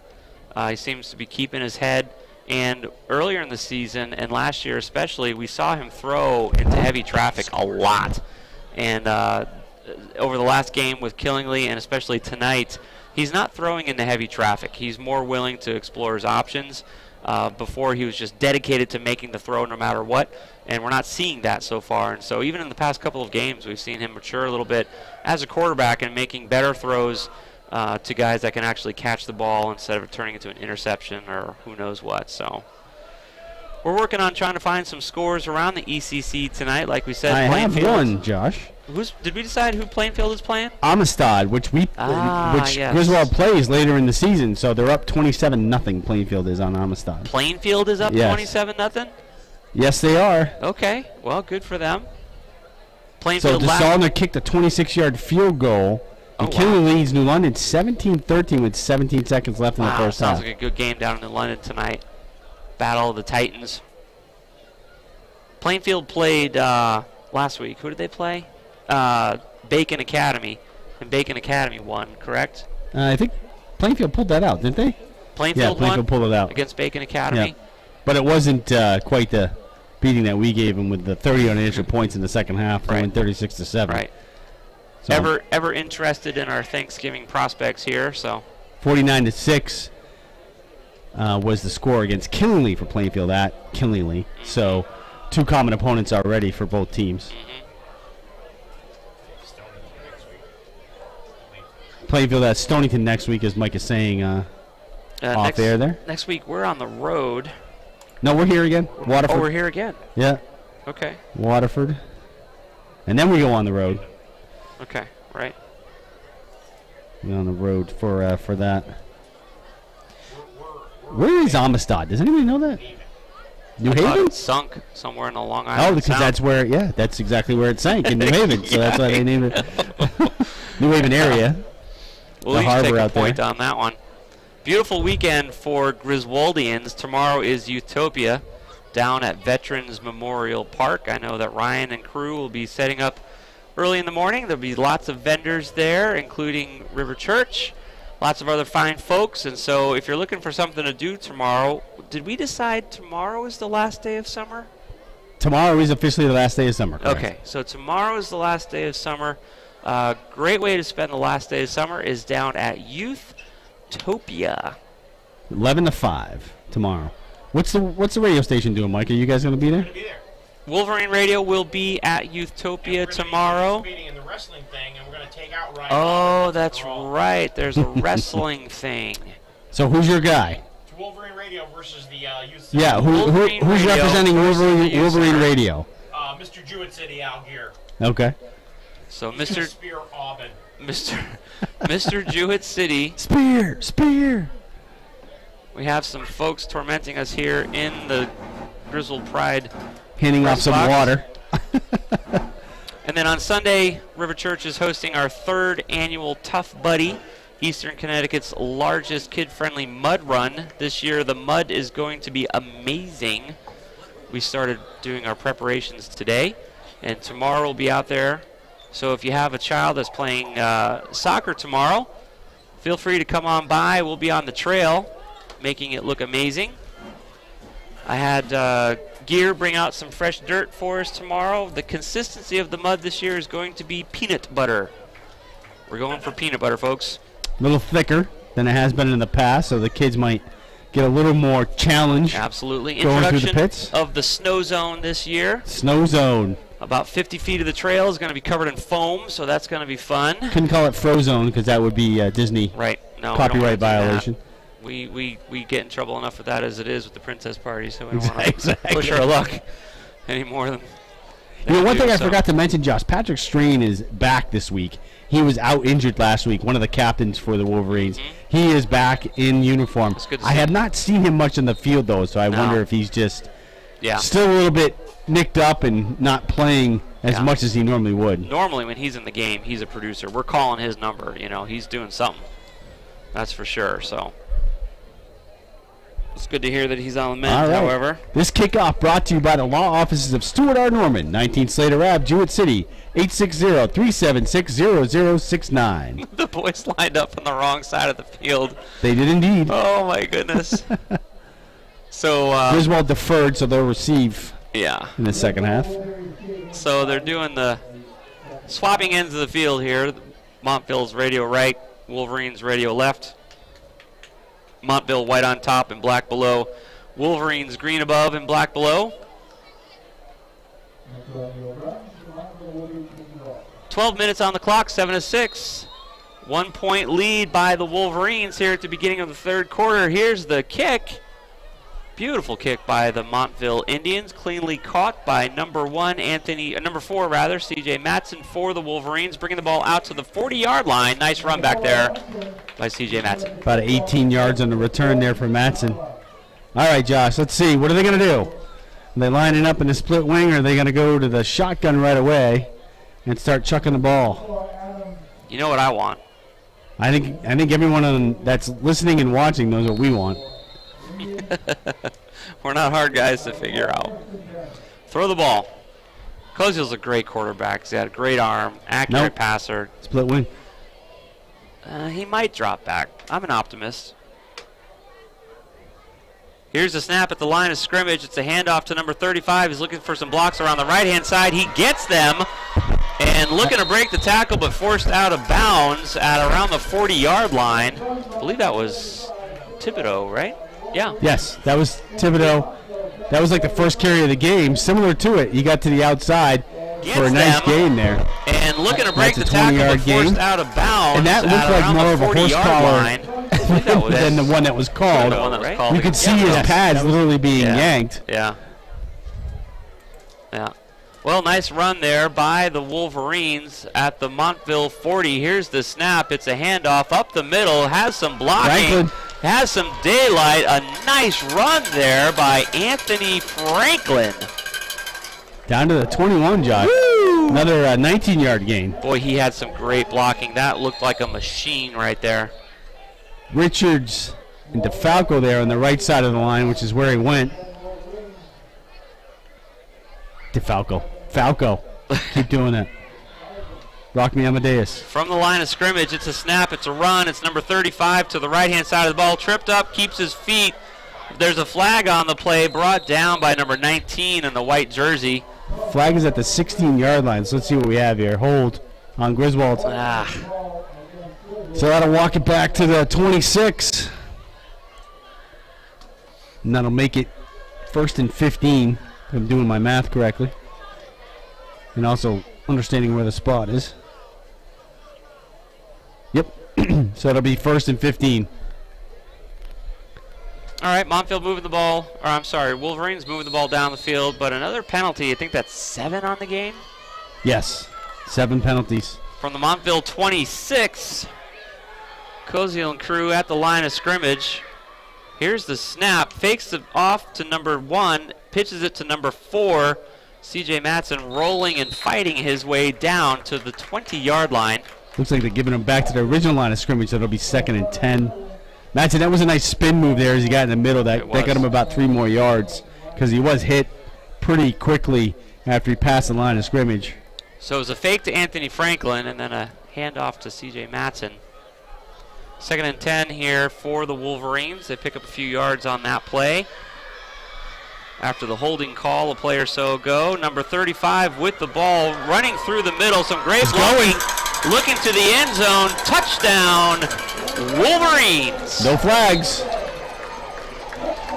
Chris Thibodeau runs in the end zone. Some great blocking there by the Wolverine offensive line, and then just some good running by Chris, too. Just his ankle was a little gamey after the game last week with Killingly. I tell you what, he's 110% tonight. E-Dog out there looking pretty chipper as well, as he's going to go for the extra point. 13-6. Wolverines over the Indians. Koziel down for the snap. Here's the snap, here's the place, here's the kick. E-Dog killed that ball right through the goalposts.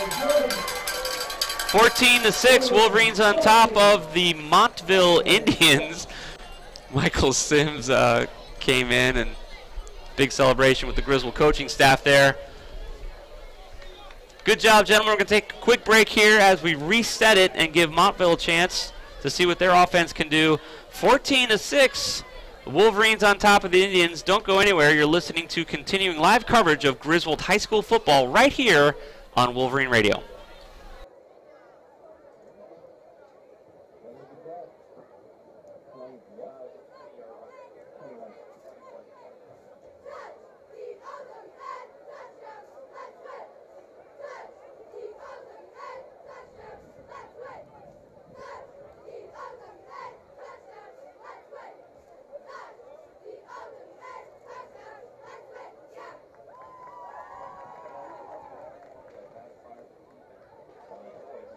Kicking off Griswold, number 35, Thibodeau. High school Wolverines against the Montville Indians. A line drive kickoff here by the Wolverines. Montville has a hard time picking it up. Ball's out. Number 2 is there trying to pick it up. Andrew Clements hoping to come up with it. And that was an awkward position for the Indians player there. He was low to the ground. He bobbled it, tried to pick it up, dropped it again, and then he went down to the ground to get it as Clements hit him at the same time going for the ball. I think Montville ended up with possession. They did, definitely, but I'm wondering if he jammed his neck or something. It's because when Clements was coming in, the ball was right there. Yeah. And they both kind of jumped on it. It looked like it was Clements' right shoulder to, I mean, it was a clean hit, but yeah, you could see how it's dangerous just because Montville was so close to the ground there trying to pick up the ball. He could not get his hands on it. We've seen that before. In fact, earlier tonight, 2 other times, Griswold has let the ball roll around rather than try and make that very same dangerous play. Exactly. Well, hopefully he's okay and he can have some breakfast at Dean's Corner Diner tomorrow morning. Breakfast and lunch at Dean's Corner Diner, a staple in downtown Jewett City, sponsoring Wolverine Sports since we've started doing it on the radio. Kevin, we're going to take a moment to ship over to our sponsors. 14-6, the Wolverines on top with a 21-yard run by Chris Thibodeau. Right now it's an injury timeout with a Montville player on the ground after a kickoff return. So we'll have continuing live coverage of Griswold High School football in just a few moments right here on Wolverine Radio.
23, Frank Cook.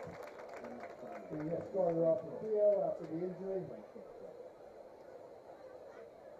Gentlemen, we're wrapping up an injury timeout. Number 23, Frank Cook for the Montville Indians, took a shot. He was the punt returner, had a hard time coming up with the ball, and took a shot when he was bending down, trying to pick up the ball, shoulder to the head. Took him a few minutes, but now he's walking off the field slowly. He's still not right. He's seesawing back and forth. You can see that. He's unassisted, so he is unassisted, but I don't think we're going to see him again tonight. But you know what we're not seeing? The bus. So that's a good thing. No backboards, no bus. Play resumes here at 211 Slater Ave from the Griswold Pride broadcast booth. PJ here, Pastor Josh with KT Kevin Thompson, Kyle the Amazing manning the video camera, and Mike Minarski running all the buttons over here. Here's a snap from the line of scrimmage. It's a run up the middle, but I'm telling you right now, number 34 is saying, no, sir. Michael Sims. Nice tackle there with Michael Sims. Number 6, Emmanuel Mayfield for the Indians. Very kind of fire plug looking player there. Short, stout, low to the ground. A lot of times it's tough to get those guys down, but Sims tackled him exactly where you need to in that case, which was right at the waist. Well, and he had some of his offensive linemen trying to create a hole, but honestly it was just a traffic jam. 14-6, Wolverines on top of the Montville Indians. Montville at their own 30-yard line. They haven't really thrown the ball much either tonight, Josh. And no. Doucette early on was having trouble finding his receivers and overthrowing them. It's a keeper right now, but number 30 and number 22 for the Wolverines ended that play early. Fontaine and DePonte there on the tackle. Gained about a yard or two. We haven't seen too many keepers. The last time we saw a quarterback keeper, it was in the end zone for a yard and a half, 2-yard run for the only touchdown that Montville has scored so far tonight after a botched punt by the Wolverines. A lot of penalties tonight for the boys in green. We're at 7 and counting here at 8 minutes remaining in the third quarter. A lot of holding penalties. Had a couple personal fouls from there's Montville. Some confusion on the defense here, Josh. A lot of guys were moving around just before the snap. Back to throw is Montville, looking deep, under pressure. That's going to be intercepted. No knockdown. Deflected. Ooh, boy, I tell you what. Logan Chappelle had his hands all over that ball. And he had 3 Wolverines and 2 Indians battling for that thing, and that was just... that's the kind of throw we'd see Koziel do last year. And it was basically a fly ball to the center field, and everybody was just trying to catch it. It was. Yeah. It was a face-off. It was a jump ball. It was anything but a completed pass. 4th and 8, back to punt are the Indians. Let's see. He's we got Chappelle and Matson going back this time. It had been Chappelle in the first half, was by himself. Kicking from the 20. He's got a good boot. Sure enough, it's going to come out at the 45. Nice catch there by C.J. Matson. Flag on the far side of the field. Big hit on this side of the field. You got 3 flags down, Josh. Wow. One on the near side, one from the referee, and one on the far side. So something went wrong there. Good night. It's a flag factory. I'm going to have to guess it's against Montville, or it could be offsetting, I suppose. It's trying to sort it out here. I'm not really sure. It could be 2 different penalties, too. CJ was forced out of bounds. Face mask on the Indians. Okay. Personal foul on the Wolverines, too. So offsetting. So C.J. Matson was forced out of bounds right around the 40-yard line in Indian territory. It could be, are these offsetting? Yeah, it looks... Face mask and a personal foul?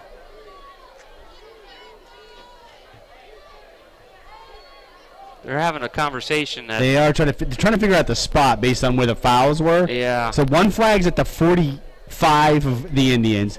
One flag is here at the 29 for the Indians, and then you had the referee's flag in the...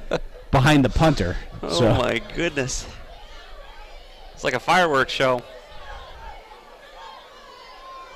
The referee's coming over explaining to Coach Wilcox, and I'm a little baffled too as what the personal foul was on the Wolverines, because the signal that he made, I don't recognize that from any official signal, hand signal. So kind of put both hands on his chest with his elbows out, and I'm like, I don't know what that is. So personal foul, Okay, here we face go. mask. 2 face masks. Blindside hit. Oh. That's what he's calling. Offsetting They offset. penalties. So we had a face Right. mask against Montville and a blindside hit against the Wolverines. Offsetting penalties, but yet the ball is spotted at the. They're going to kick it again. Oh, they're going to kick it again. Kick it Okay. all over. Do-over. It's a do-over. It's a mulligan. Wow. All right. Well, that took 3 minutes of our lives that we're never going to get back. I think they were trying to decide when Number the... 23 is back in the game for Montville. That's awesome. That's great. Looking pretty chipper. Is that the same guy, though? Because his uniform doesn't look dirty. It was number 23, I thought. It was. Maybe they have more than one? I don't know. He just got congratulated by his teammates as he ran back out. So All right. he was the punt returner. Well, and their trainer's coming over to our sideline now, too, so Interesting. I wonder... There's a lot going on right now, but it's not a football game. It's like a convention.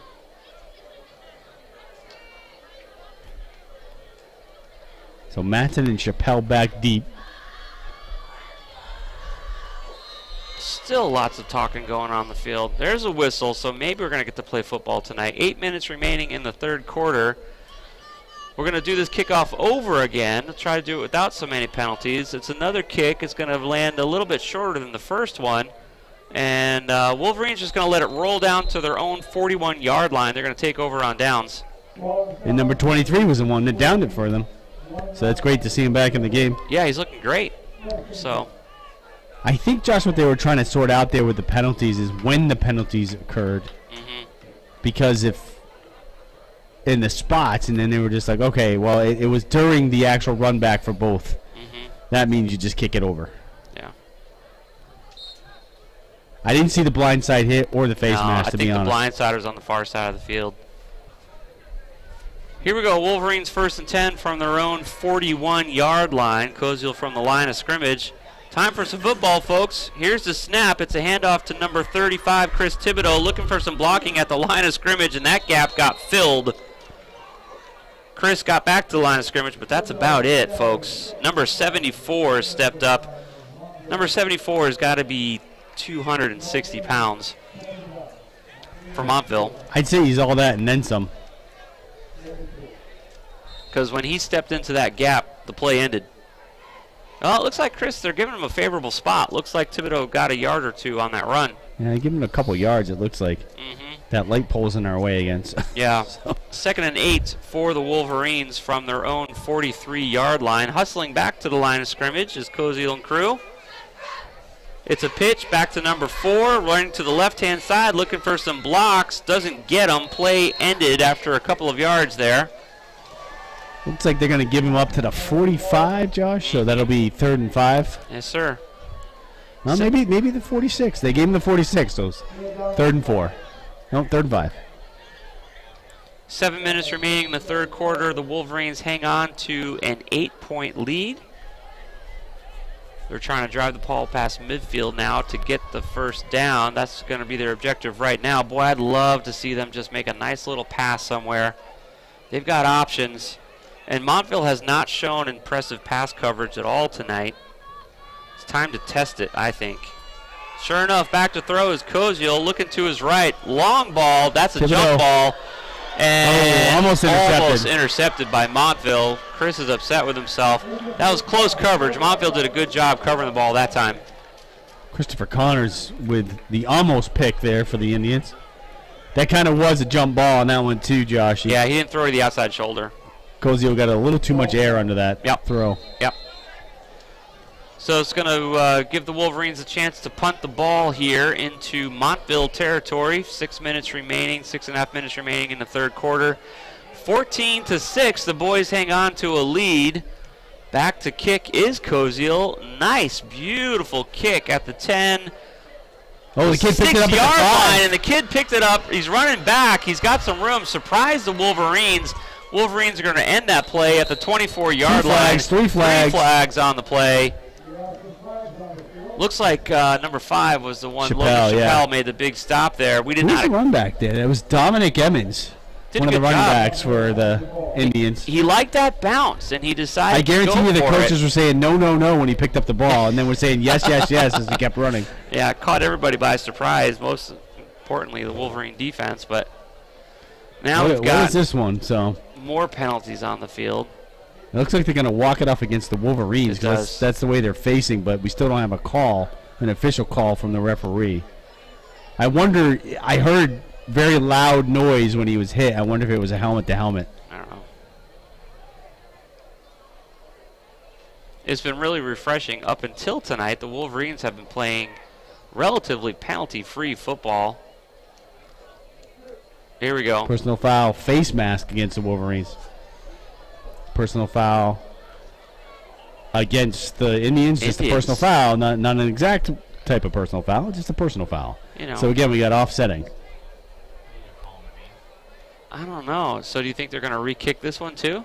I don't know. Well, we've got some time to go to a spot, or we can make a mention here because these things do not sort themselves out quickly.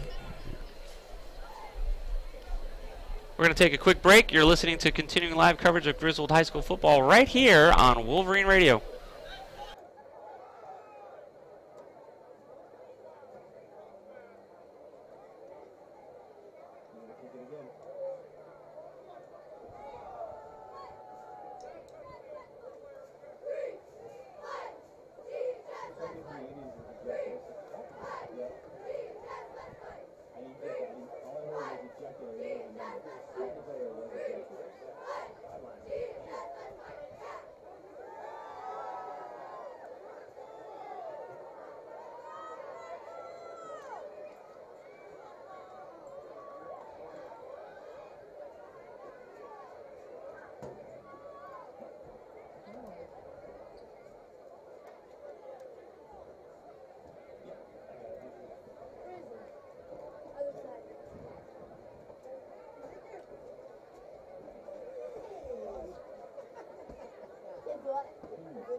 Welcome back, Wolverine fans. 14-6, the Wolverines on top of the Indians. Second time tonight, we're going to re-kick a kickoff here because of offsetting penalties.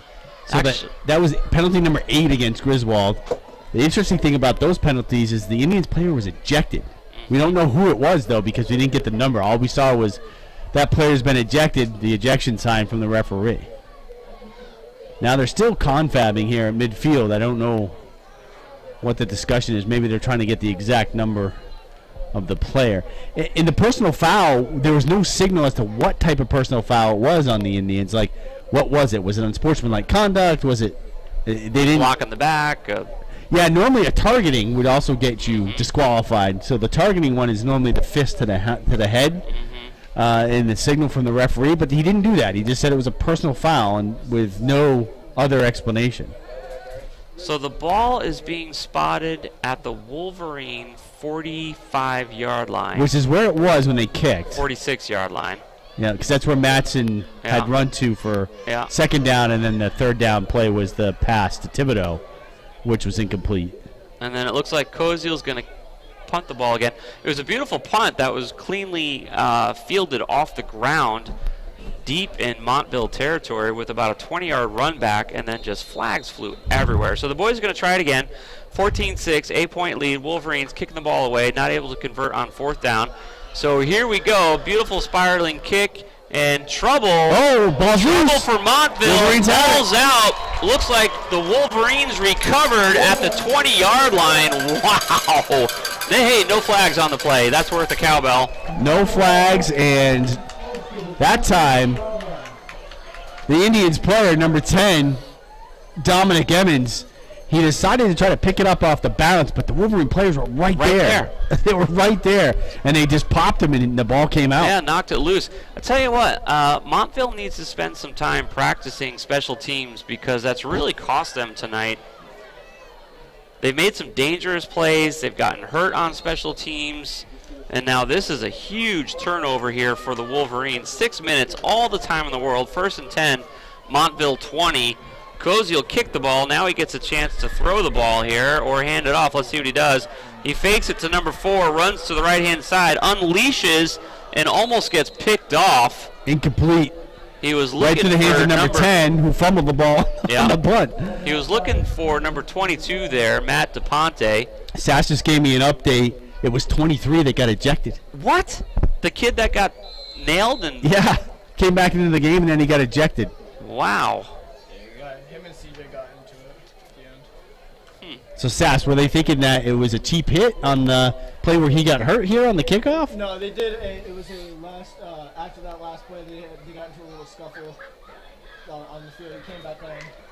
It's a handoff to the right-hand side of the ball with some room to run, some beautiful blocking. It's Anthony Franklin finally brought down Close to the first down, inside the Josh. Montville 10-yard line. He got it. First down, Boy, first and goal. That's a second nice run for Anthony tonight up the middle. He's not a big kid, but he's quick. You know what we've seen tonight? A lot more of him and Thibodeau than we have in the first couple well, games. they're a dynamic duo. I've been saying that for years. We played so much in the park. Sass remembers that. Very talented athletes, and we've been waiting for this day. As sophomores now, they're getting a lot of time, which is fantastic. It's a handoff to the right-hand side. Thibodeau cutting it up the mid lane. Brought down by number 19. They're calling it a touchdown. That's his second touchdown of the night for Chris Thibodeau. It was a run play up the middle. Montville was able to stop the play, but not before Thibodeau crossed the line. 20-6 for the Wolverines after a botched punt return. Very talented athlete by the Montville Indians. Thibodeau's second touchdown of the night. First touchdown was Koziel to DePonte on a pass. So that was an excellent, as we're watching here on the replay, Kyle set that up for us. It's nice blocking on the right-hand side of the line again with Richards and Falco. Long snap and the set. E-Dog crushes the ball again tonight. And 3 tries and 3 points for E-Dog. 5:27 remaining in the third quarter. 21-6 Wolverines on top of the Montville Indians. Thanks for that replay of the touchdown there, Kyle. He's doing a great job at the other end of the press box. Here it is again. If you're watching on YouTube, what you'll see here is Thibodeau comes from the left all the way around to the right and just puts his shoulder down and is just not going to be denied and gets into the end zone.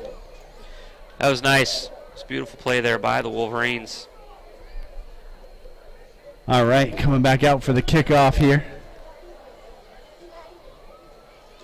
That's an interesting night for number 23, Cook, for the Indians.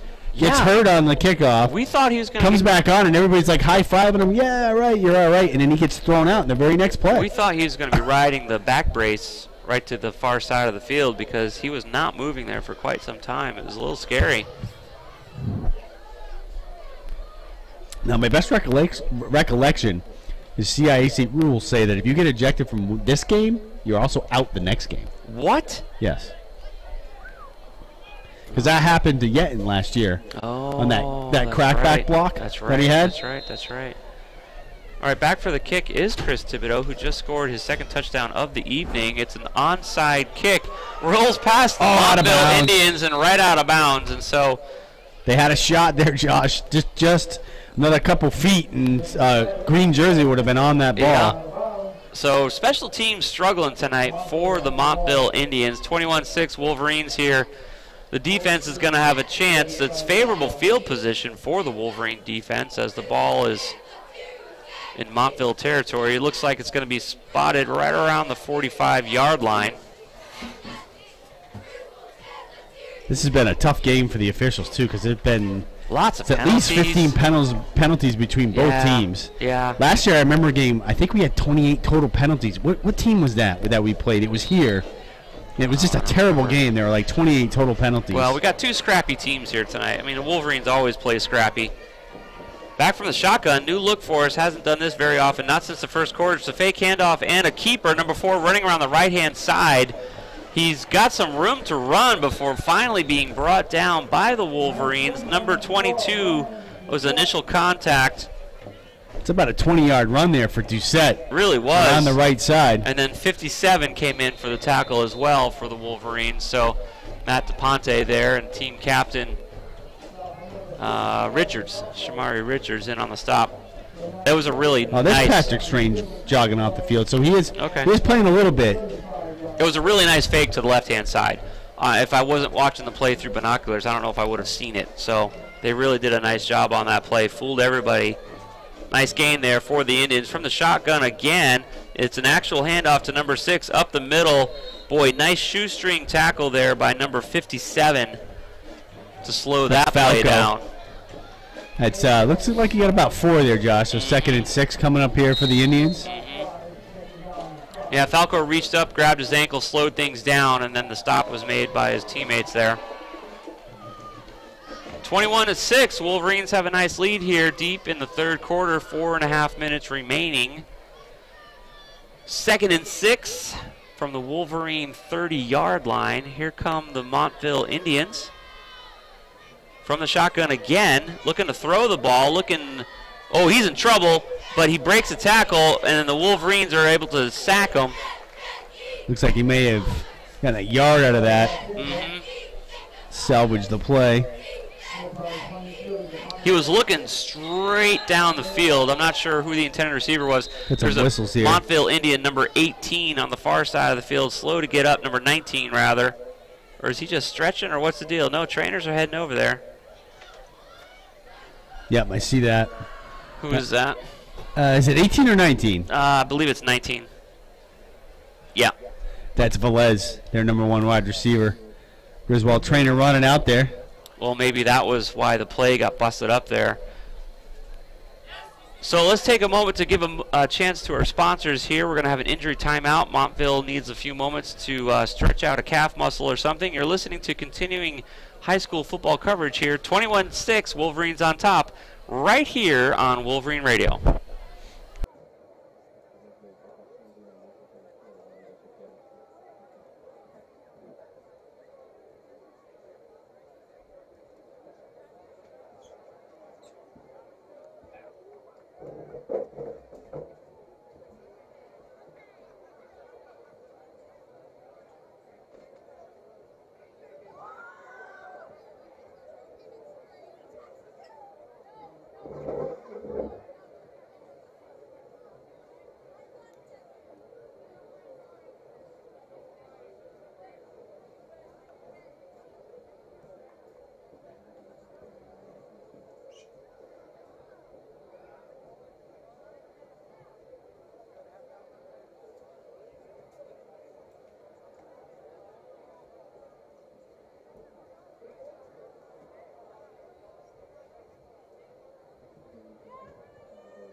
Wolverine fans, 21-6, our boys are on top of the Indians here at 211 Slater Ave, broadcasting live.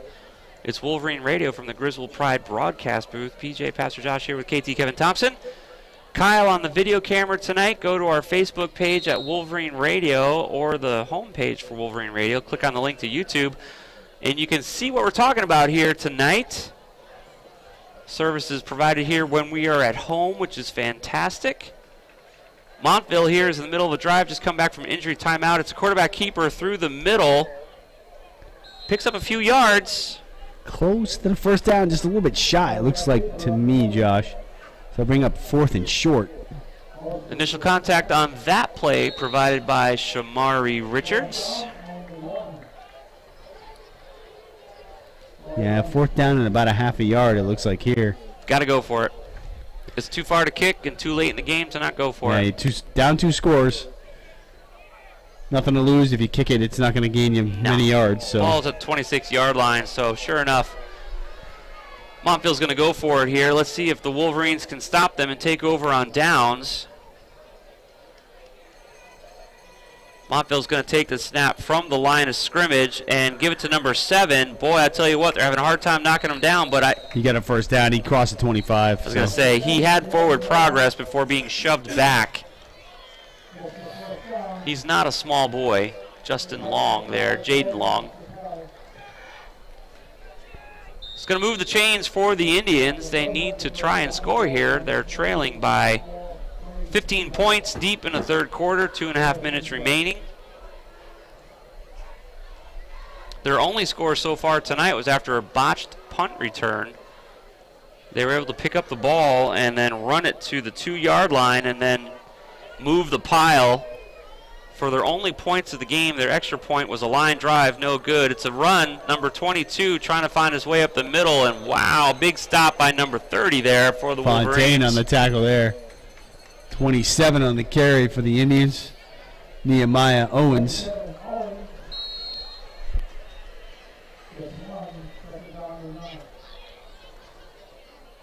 Second and 9 here, Josh. Nice stop by Fontaine on the play. Again, they haven't thrown the ball much here. No.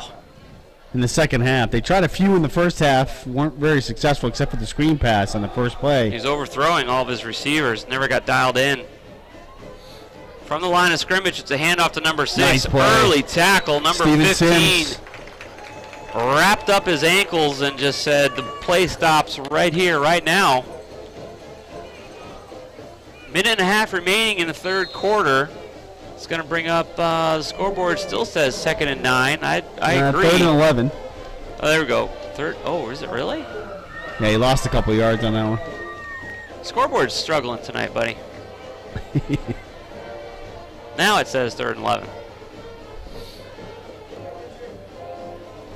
All right, see what they do here. They have 2 receivers to the left, 1 to the right in the shotgun.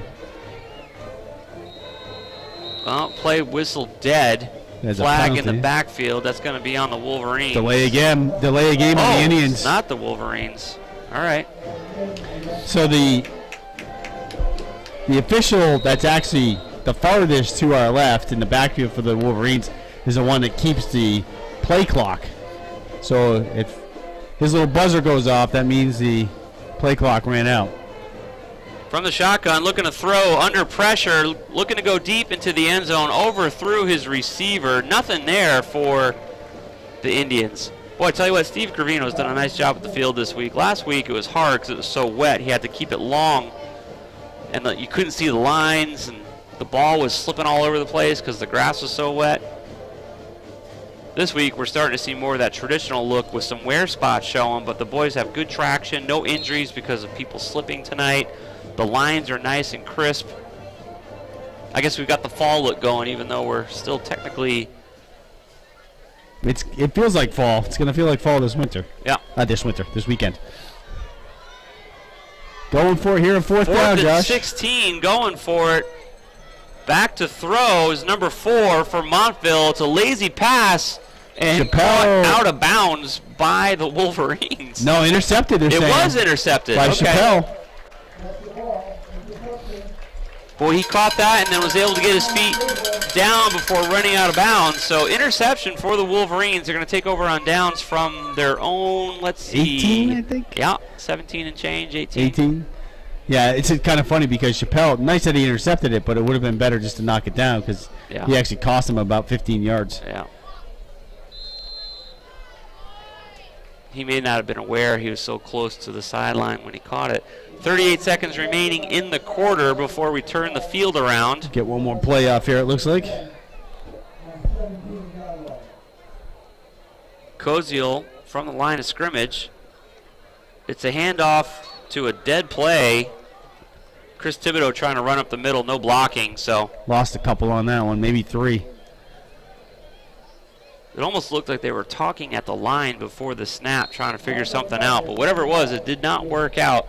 So 20 seconds remaining on the clock. As the clock continues to tick, let's see if they're going to try and get one more play or just let the clock run down. I think they're going to let it run out. They're going to let it run, so we're going to turn the field around. So we've got a minute or two here for a break. 21-6. It's the Wolverines on top of the Indians. Beautiful night for football here. Don't go anywhere as we're going to have the fourth quarter in just another minute or two. You're listening to continuing live high school football coverage right here on Wolverine Radio.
of the fourth quarter. It's the Wolverines on top of the Indians, 21-6 right here at home.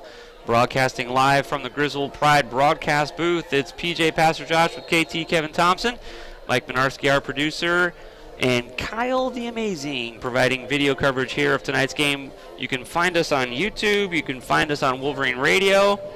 Wolverines running the ball up the middle, getting a couple of yards on this opening play of the fourth quarter. Nice job by the men in green.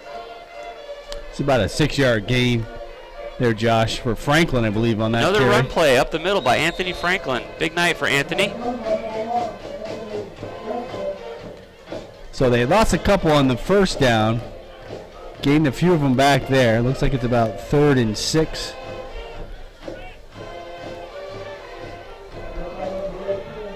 Cozy's going to take the snap at the line of scrimmage, hands it off up the middle, and number 72 puts a stop to that play.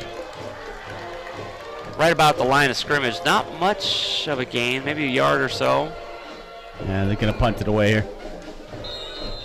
It's bringing up 4th and a little bit too much for the Wolverines, about 4 yards or so. Back to punt is Koziel. Montville back to receive. Oh boy, that punt's coming right to the sideline. Never even landed in bounds. So Montville's going to get the ball in some pretty good field position. It's going to be spotted right around the 30 or 35-yard line for Montville when they get a chance to take over on downs. 21-6. Wolverines on top of the Montville Indians. Yeah, I think that punt only went about, let's see, maybe 10 yards, give or take. Yeah, it did not go. Was not his best punt. He's an excellent kicker, as well as a good quarterback, and that was not his best effort tonight. Trying to get too cute with the sideline there, it didn't work out. Ball spotted on the Griswold 36-yard line as Montville takes over on downs. He's going to take the snap at the line of scrimmage, pitches it back to number 9, Reverse. who pitches it to number 19, confuses the defense rather. He's got a nice run going there for Montville, picks up the first down there on the first play. Inside the 20 at the 19. So that's a 17-yard gain for Velez on the reverse. Well, it's time for them to try something different because everything they've been trying has not been working well for them tonight at all. Honestly, if it wasn't for an error on a botched punt return, they wouldn't have scored yet tonight at all, but they were able to capitalize on a mistake early in the game by the Wolverines on a botched punt and get the ball in the end zone. Interesting reverse, and it worked. The Wolverines were not ready for it. Ball inside the 20, as Kevin said. Shotgun this time, Josh. Oh, flag. Must be Another another delay. delay of game. Delay of game against Montville, so that's going to take 5 yards off their nice run. 1st and 15. Yep. Now they're just inside the 25. Let's try that again, boys. Still in the shotgun formation. It's a quarterback keeper looking for some blocking on the right-hand side and forced out of bounds by number 22 from the Wolverines, Matt DePonte. Looks like he was out at the 20, so just a yard shy of the original line of scrimmage. It'll bring up 2nd and 11. I think the quarterback, Doucette is leading in the rushing yards. Yeah, the Montville offense is just struggling tonight, and the Montville quarterback there, let's see, Ryan Doucette. keeps overthrowing his receivers. Montville Griswold coverage has been good tonight too, so that hasn't helped him out enough either. Hands it off to number 6, running up Nice the middle, cut. having some room to run, In the end zone. blasting through the defense. There's a flag right around the line of scrimmage. It looks like it might be Holding. against the Holding against the Indians. Indians, yeah. Boy, I tell you what, that was a nice run there. That's too bad. Number 6, Emmanuel Mayfield, blasted his way through the Wolverine defense and got into the end zone, but it's not going to be a touchdown.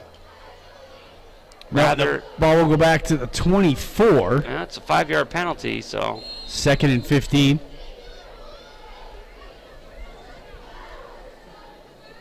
Montville back at the Wolverine 24-yard line now, 2nd and 15.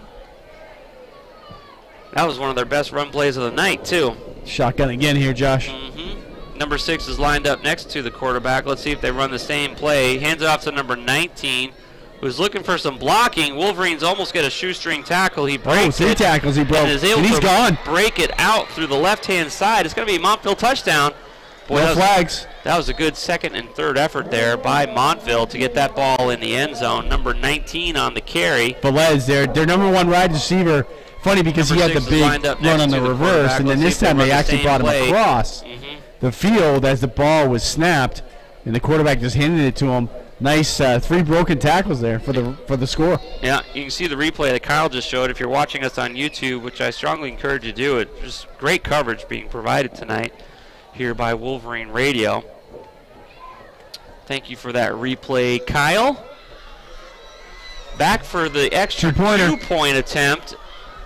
And it's going to be another keeper looking to run and jump into the end zone. Montville celebrating, and the refs agree. 2-point conversion for the Montville Indians gives them 14 another points. Keeper looking to run and jump into the end zone. Montville celebrating, and the refs agree. Wolverines maintain a lead. They're going to get a chance here to run the ball back. 9.5 minutes remaining in the fourth quarter. So we got a chance for a quick little mention from our sponsors. You're listening to continuing live coverage here of Griswold High School football right here on Wolverine Radio. What? You can just hit enter. Yeah, sure. Yep.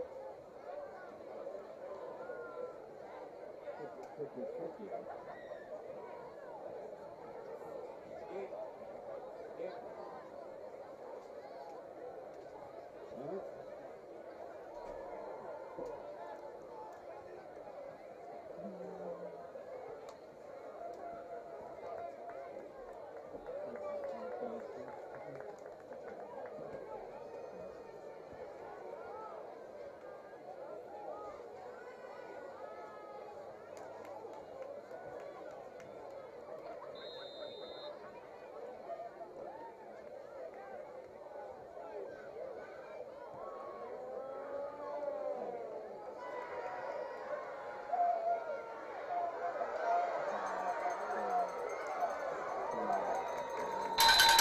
Welcome back, Griswold fans. We're continuing live coverage of tonight's competition between the Wolverines and the Montville Indians. Nice run back there by number 5, Logan Chappelle for the Wolverines. Bringing the ball right back out to the 50 after a touchdown here by the Montville Indians. They just kicked it off. Run back to the 50-yard line by Chappelle. Here's the replay of that play.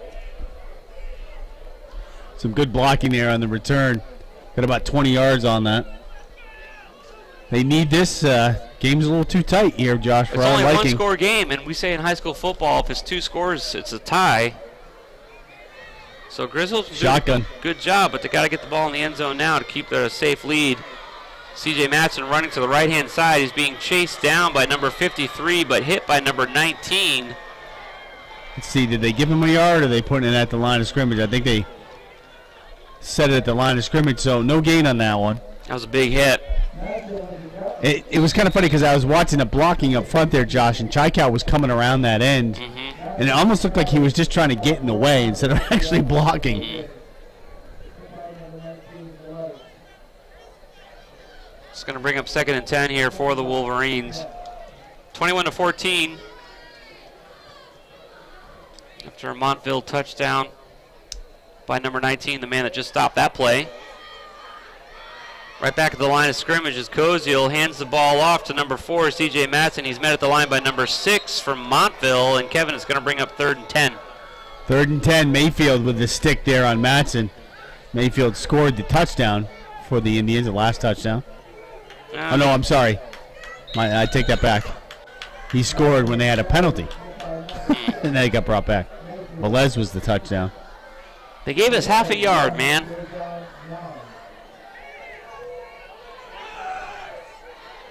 Koziel back from the shotgun, looking to throw to his left. Doesn't see anything. He's in trouble. He's hurrying out of the pocket. 72 on the chase, rounding the corner on the left-hand side. Gets a block, down. and he's got some room to run before being forced out of bounds by number 10. First down, Wolverines. No flags. In trouble. He's hurrying out of the pocket. 72 on the chase. Koziel there. See, that's what we're saying at halftime is that this is a young man who before he would have thrown the ball into heavy traffic and it would have been incompleted pass, bringing up 4th and 10, we would have punted. But instead, he saw that his guys were all covered up and he decides to hang on to the ball. What a nice effort there by Koziel. Officials timeout here. They're taking a look at somebody. Oh, they're making the Indians substitute 85 running off the field. I don't know why. Sometimes if you have a hangnail and get some blood on your jersey, the refs will send you out just to get looked at. Looks like he just needs a drink of water. Number 85 looks fine for Montville. He's going back to get some water. Power I formation here, Josh. Hey, First I time I've like seen it. that tonight. I like it. From the line of scrimmage, new formation. Anthony Franklin gets the handoff, tripped up, and then he rolls forward for a couple. Looks like you got about 4 they're going to give him on that one. Anthony's been having a big game tonight. What's interesting is they're using him to run, taking advantage of his speed up the middle. But he's been getting some good blocks. He's had some very nice runs tonight. That one for 3 or 4 yards. 2nd and 6. Again in the I formation from the line of scrimmage. Pitches it back to number 4. Matson going around the left-hand side looking for some Cuts it blocks. up. Initial contact made by number 21 for Montville. I think they're giving him the first down, Josh, looks like based on where the official's standing. Yeah, Yep, the first down. sure enough. He's motioning for the chains to move. Number 21 on Montville, Christopher Connors. Yeah, they gave him to the 15 on that carry. Koziel coming to the sideline to get the play. So the boys able to drive the ball, let's see, 10, 20, 25 35. yards, 35 yards down the field. 6.5 minutes remaining in the 4th quarter, 21-14. And somebody called a timeout. Griswold. So we'll be back here in 60 seconds. Don't go anywhere to find the conclusion of tonight's competition. 21-14, Griswold on top. You're listening to continuing coverage of Griswold High School football right here on Wolverine Radio. Text you.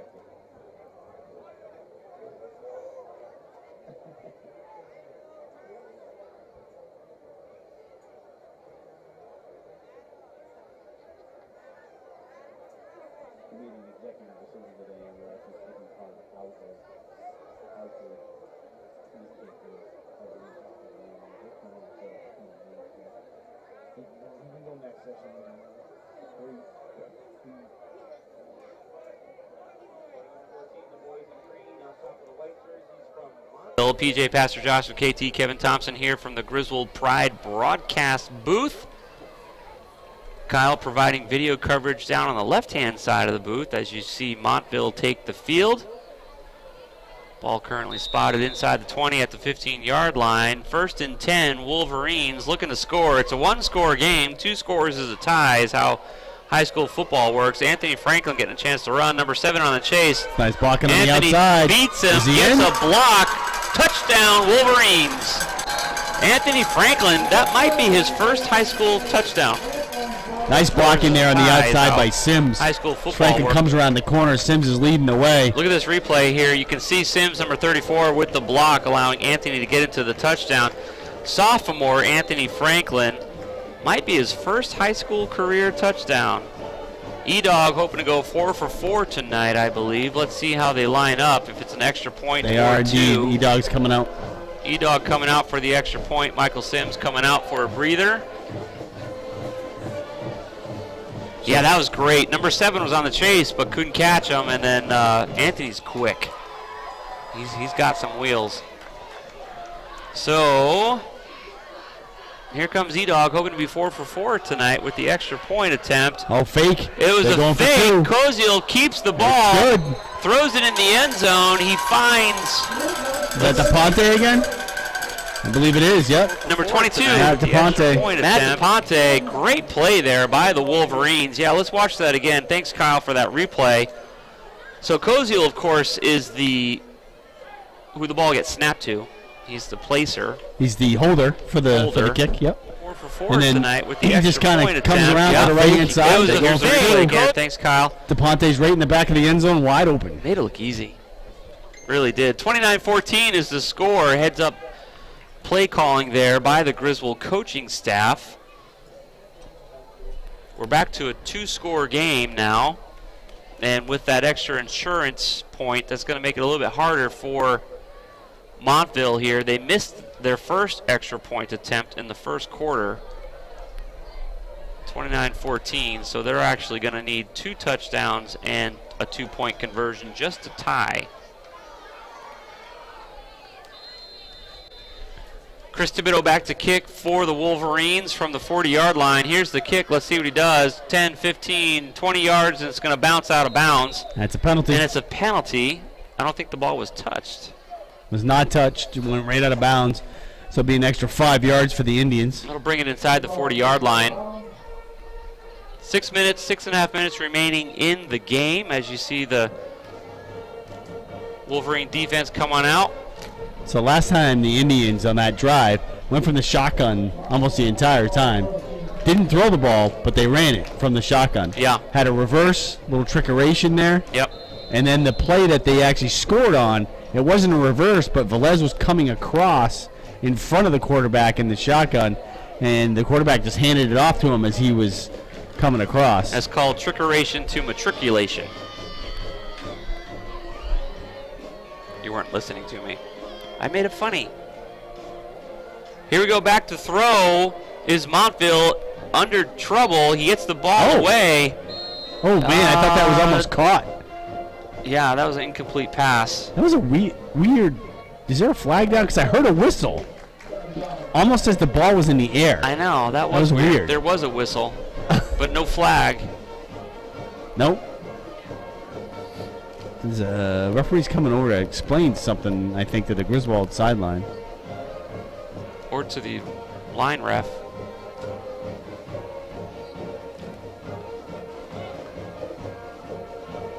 Yeah, they're talking. Now he's coming over to the coach. Yeah, he's talking to Coach Wilcox now. So something was weird there.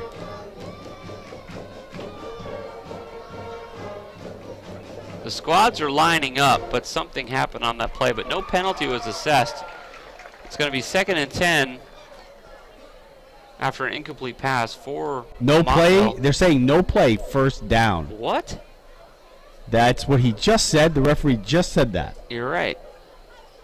I don't know why. Maybe that was the inadvertent whistle that we heard. But it was blown after the ball was snapped. It Okay. wasn't blown before the ball. Don't know what happened there.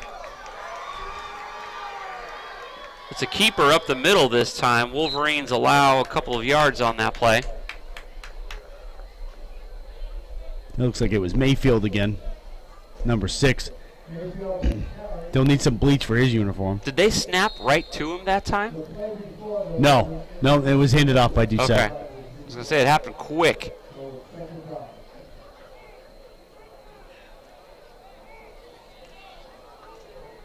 (29-14), Montville here hoping to put the ball in the end zone here as the fourth quarter ticks away. Back to throw is Montville, looking deep down the middle, has a man, overthrows him. Every time, 5 yards overthrowing him. He was looking for number 84. There's a real feel when you're playing quarterback. You have to have touch on the ball. I mean, when you look at the best quarterbacks at any level, they throw the ball where it's supposed to be when the receiver gets there before they get there, so that when they turn around, the ball's right there. In this case, when you're going deep like that, he's got to put a little more air under it so his receiver can run under it and catch it. Yeah. He's just overthrown him. Yeah. They were open, and he was open. That receiver was open. That was 6 if he caught it. Yep. Bringing up 3rd and 7 here for the Montville Indians from the 46-yard line on their own side of midfield. From the shotgun again, we're going to try to air the ball out to the left-hand side this time. Is that intercepted? No good. Incomplete pass.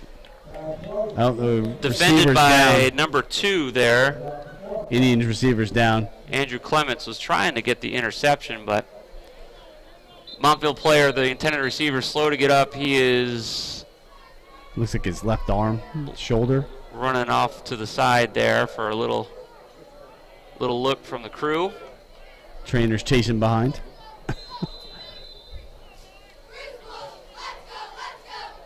So the point I was trying to make about the whole concept, if It's about touch and timing. You have to understand whatever play is called. You got to put the right amount of speed on the ball, the right amount of air under the ball, and make sure timing-wise you're getting it where it's supposed to be at the time the receiver is going to hit the same spot. Griswold defense is confused right now. Number 58, one of the captains, hustling off the field. 1, 2, 3, 4, 5, 6, 7, 8, 9, 10, 11. They got the right number out there, but they're looking to the sideline to get the play here for defense. Yeah, and so they only have 3 defensive linemen, Josh. That's what they were doing. They were putting in another linebacker and getting Richards off the field. Yeah. And putting number 11, Kobe Vantine, in. Timeout called on the field. That's Montville's first time out of this half. 29-14, that gives us a chance to give some respect to our sponsors who make tonight's game possible. Come back for the concluding section here, the last 5.5 minutes of the fourth quarter. It's the Griswold High School Wolverines. Live coverage here provided by Wolverine Radio.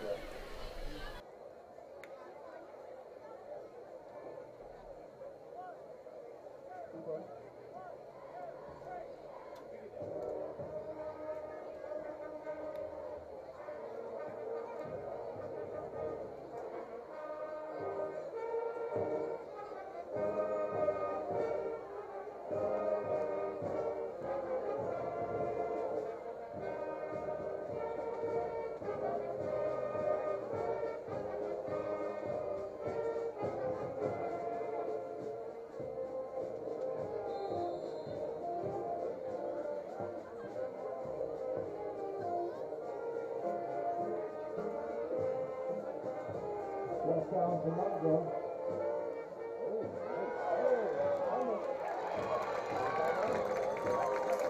Wiggins behind the ball.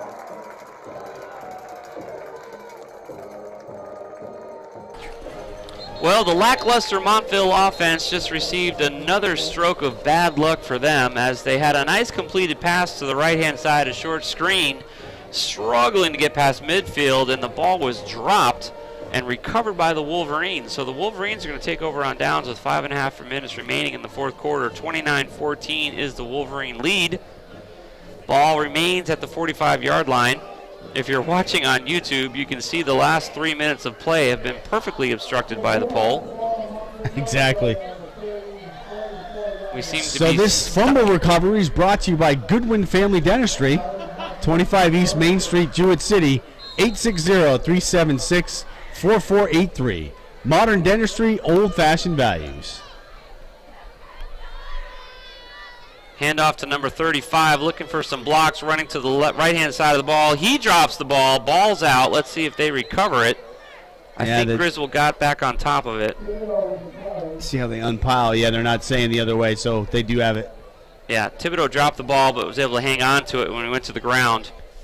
Picked up a couple yards for the Wolverines. The green machine keeps it.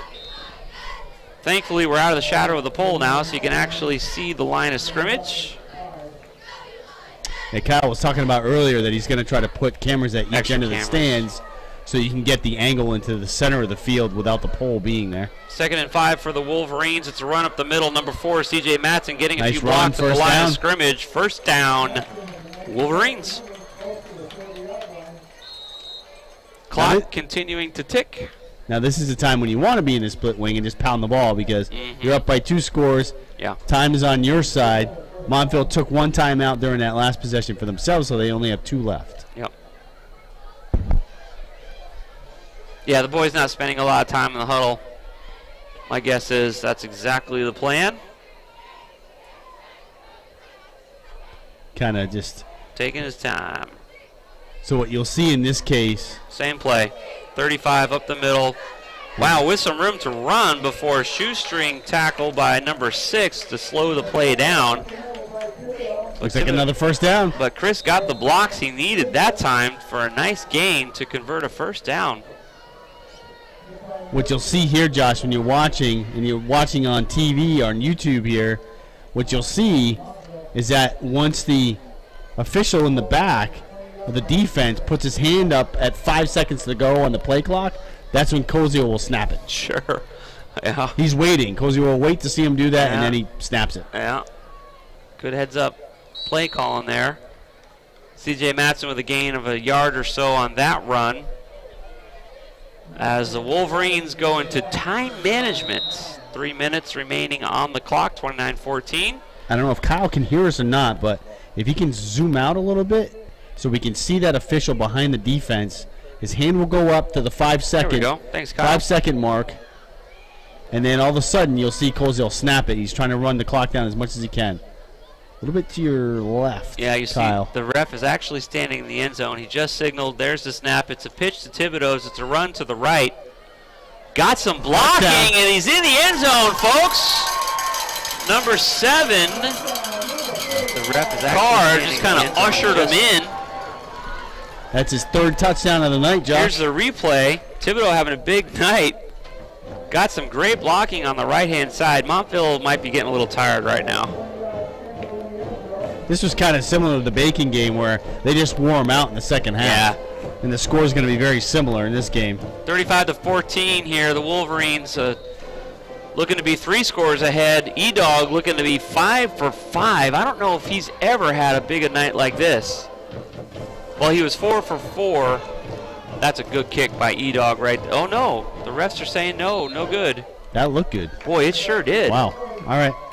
E-Dog's kick 3, 2-point conversion by Koziel, and a miss there by E-Dog deep in the 4th quarter. 35-14 will stay the score. Look at that beautiful shot there on YouTube. Isn't that pretty? That's awesome. That's nice. That's Friday Night Lights. Sure is. We're very happy to provide YouTube video coverage here for all the home games this season. Good night for the Wolverines. Much different feel right now. Obviously, being up by 3 scores contributes to that, but we're not seeing Montville's tired, and the Wolverines, I'm sure, are tired, but they're not showing it, and there's not the same level of bruising and limping and that we saw last week against Killingly. Well, not for Griswold. Montville's had a few. Mm-hmm. It's true. Thibodeau back to kick for the Wolverines. Ball spot at the 40-yard line. Here comes Chris. Squib kick to the right. Rolls to the 50. Hits a Montville player. Ball's loose. What a mess. I think Montville got possession, but it was just by the skin of their teeth. Montville really struggling on punt returns tonight and kick returns. I'm trying to remember if they've had one clean kick return tonight. They had injured players and turnovers and ejections. And no official ever signaled as to the direction of who had the ball. But we know it's Montville. So. Yeah, Montville has it. They're spotting it at the 48-yard line in Montville territory. Well, they're going to throw the ball. They have no choice right now. From the shotgun, Montville back to throw. Flag in the backfield, so probably holding against Montville. False start. That'll be a 5-yard walk-off, so make it 1st and 15. Man, you know what's kind of just... You just never felt that the Montville offense found their cadence. I think if they had hit a couple of those passes early on, Josh, this would have been a completely different game. When they've run a couple of interesting reversals, it almost felt like they were starting to come alive, but they just couldn't. They haven't done that. They only did it once. They're sticking to their game plan, which is frankly just not working for them tonight. Down the sideline. Big throw down the left-hand side, almost picked off by Andrew Clements. Yep. Yeah, that receiver was not open. That was more of a pass to Clements than it was his receiver. Yeah, his receiver was overthrown, and Clements was running coverage in front of the receiver. It's actually the smart play. Colin Nickerson, I think, was the intended receiver there, number 11, for the Indians. Mm-hmm. So Montville offense struggling, and they're also struggling on special teams. The defense has been struggling too. They've kept the Wolverines to 35. It's a handoff to number 6, Old Faithful, right up the middle. Nice run for him. Boy, he's been a producer tonight.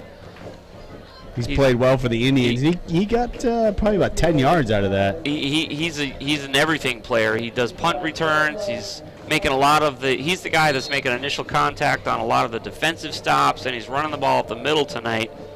And his uniform shows it. Deserves a pat on the back. Number 6 there, Emmanuel Mayfield from Montville. Doing a good job. He's a workhorse, there's no doubt about it. Something went screwy on that play, but the play is continuing. Montville picks up a few yards on that play. It was a pass to the left-hand side. That was weird because the ball was snapped, and most of the Montville team just stood there. They were looking over to the right. And the receiver's down. It's the number 19 again. Yep. He was slow to get up earlier tonight. He had a big stop earlier tonight. He had a touchdown tonight. Did he have a touchdown? He did. Yeah. He did indeed, yep. Velez had their second touchdown of the night. He's limping off to the side of the field as Montville continues to try and get the ball in the end zone one more time. 1:42 with a stopped clock, 35-14. It's going to bring up 4th down here for the Montville Indians. 4th and about 3. 3. Scoreboard says 2, but we don't believe it. See if he'll keep it on this. Yeah, we've done a lot of keepers, and sure enough, boy, good call there, Kevin. Number 22 with the initial contact. First down. There are no flags. First down. Matt DePonte with the initial contact there, quarterback keeper, which has been productive for them tonight as well. Late flag. Oh! Montville's going to get zapped. Let's see what that was all Somebody sassed the ref long after that play was over, and I saw it, and the ref just immediately pulled his flag. We could probably get a replay of that penalty. Unsportsmanlike conduct on Montville. Yeah. Let's see. The flag's already down, I think, there. Yeah. I think it was it's hard to say. Whoever it was. Boy, it was immediate. Needs the old bar of soap, I think. Yep. Needs to run a few extra laps because that was the last thing this team needed now. I think both teams now are tied with 8 penalties. It's going to bring it back to the Montville 45. A little over a minute remaining in the game. Montville does have all 3 timeouts, I believe. That's pointless. It'd be nice to see them close the gap here a little bit so they have something to talk about, but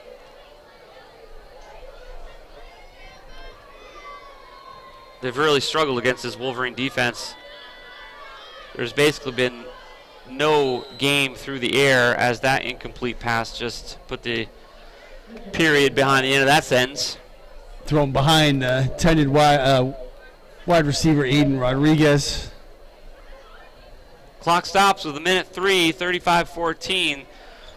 We're looking at a Wolverine win here at home. That brings us 2-1 on the season.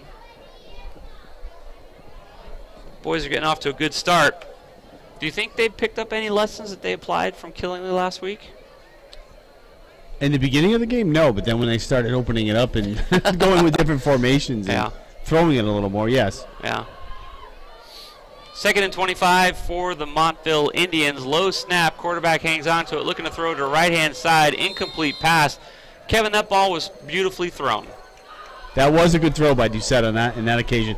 I've watched his motion all night, and I was kind of wondering if there was some reason with his mechanics as to why he seems to be so off with some of his throws. He kind of shot puts the ball from his shoulder. He does. He doesn't go up to his ear. No. Like you teach quarterbacks to do, and then kind of whip it from there. He pushes it from his shoulder more or less. Takes a lot of strength to throw it that way, but it's not working out well for him. That pass was the best pass he's thrown all night. It should have been received by number 21, but no love there. 3rd and 10. Montville with a run up the middle. Got some room to run before the Wolverines were able to stop it about a yard short of the first down. He will be just shy, I'm sure. No reason not to go for it now, right? 4 seconds remaining in the game if they even get a playoff. 40 seconds remaining in the game, sorry. I read that wrong, too. I was like, what?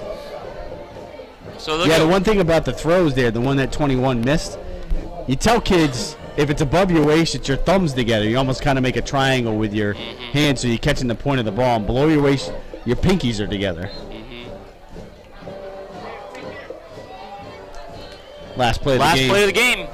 From the shotgun, Montville looking to do something magical here. Rolling to his left, throwing to his left. Ball is caught by number 21 and then forced out of bounds by number 4, C.J. Matson. 8 seconds remaining on the clock. It's going to move the chains. Christopher Connors on that reception. So it was not the last play of the game. Nope. Too little too late for the Montville Indians, though. They'll get one more snap here. First time tonight that they were able to complete a pass for significant yards. Second time, actually. The screen pass at the very first play of the game, but it didn't get anything. You're right. they received no yardage on that one. We thought this was going to be a throwing game for them, too, based off of that. But, boy, were we mistaken about that. I mean, they tried to throw, but it didn't work out. Lots of pressure. Number 11, shoestringing and tackling the quarterback. Wow. That'll do it. Colby Van Teen ends the game on behalf of the Griswold Wolverines. A victory here at home, 35-14, as the Wolverines did a nice job here against the Montville Indians. Kevin, we said tonight, and we'll talk more about it with our post-game coverage, but just a quick summary, Montville offense really struggling. Defense did a halfway decent job, kept the Wolverines to 35 points. Some nice runs up the middle by Anthony Franklin, as well as Chris Thibodeau in the end zone a couple of times tonight. As the boys congratulate themselves on the field and say, thanks, good game. Cheerleaders zing their pom-poms into the air. 35-14, it's a victory here at home. We're going to take a quick break, come back with concluding coverage for tonight's competition of a Wolverine victory, bringing us to 2-1 so far early in this football season. We'll be right back to wrap things up. You're listening to Wolverine Radio.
Wolverines and the Montville Indians. 35-14 victory here at home over the Montville Indians. Kevin KT Thompson, what did you see tonight that's worthy talking about here as we wrap up our coverage for tonight's broadcast? We saw Chris Thibodeau score 3 times tonight, and Anthony Franklin carried the ball a lot and have a score as well. So some different names in the backfield, a little more speed that we saw tonight. Again, they come out in their usual split wing formations to start the game. It takes them a little bit to kind of, all right, we'll go from the shotgun and we'll do some different things. Didn't throw the ball as much tonight as they did in the last game. And, next week it's Waterford here again at home. So we'll see how they come out next week and if they decide to come out in different formations. They also ran the I formation a few times tonight as well, like they did last week. And I think that's really the key to the game because it kind of keeps the opponent off guard. It catches them off guard so that they can attempt to have some big plays on those formations. Yeah, big shout out to the offensive line made up largely of the team captains. They're doing a nice job creating some holes for the speed of Franklin to get through the middle. We also saw CJ Matson run through the middle, and like you said, we've seen Thibodeau produce tonight as well. So the offensive line doing some heavy lifting this year. Great job last week against Killingly as well. 35-14 the victory tonight here at home. One of the things that also we saw tonight, not nearly as physical a game for Griswold tonight as Killingly was. They gave as good as they gave last week. Montville looked a little beat up tonight, so the boys are playing a good physical football game. Like you said, against Waterford, a larger school. We'll see how we do next week, but the boys are looking good this year. We were able to see Koziel connect with some of his receivers. And again, 35-14 victory at home. Field looks great. I'm sure Steve Carvino and his crew will be out here this week doing a little bit of work. Cooler temperatures. It's a happy season for the grass to grow, and we're starting to get the traditional dirt spots a little bit in midfield where the action takes place. But hope you're able to join us either here at the game next week or on YouTube as we're videoing the games. You can find the coverage visually on YouTube as we do play-by-play coverage. So thank you so much for being a part of our evening here at 201 Slater Ave. We've been broadcasting live from the Griswold Pride broadcast booth. PJ Pastor Josh with KT Kevin Thompson, Mike Minarski, our producer, and Kyle providing video services as well from the Griswold High School. A 35-14 victory for the Wolverines, 2-1 on the season. Next week it's Waterford. We'll see you right here. Game time, it will be at 6:30. And we look forward to spending next Friday with you as well. Thanks for being a part of our evening.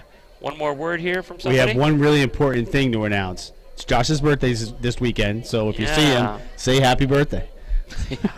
Hey, come see us at the Tough Buddy. Throw him in the mud. Come and see us at the Tough Buddy on Sunday afternoon. We got about 230 kids signed up. We'll end up with around 300. And yes, it's my birthday. It's also the birthday of my firstborn son. Yes. Who will be turning, oh my goodness. 21? 20. 20. He will be 20 on Sunday. So very cool. Yeah. Yep. That's B. So we're looking forward to a big day. We're having church out in the park as well as Tough Buddy. Spooktopia tomorrow. So thanks for joining us for live coverage tonight here on Wolverine Football. You've been listening to live coverage of Griswold High School football right here on Wolverine Radio.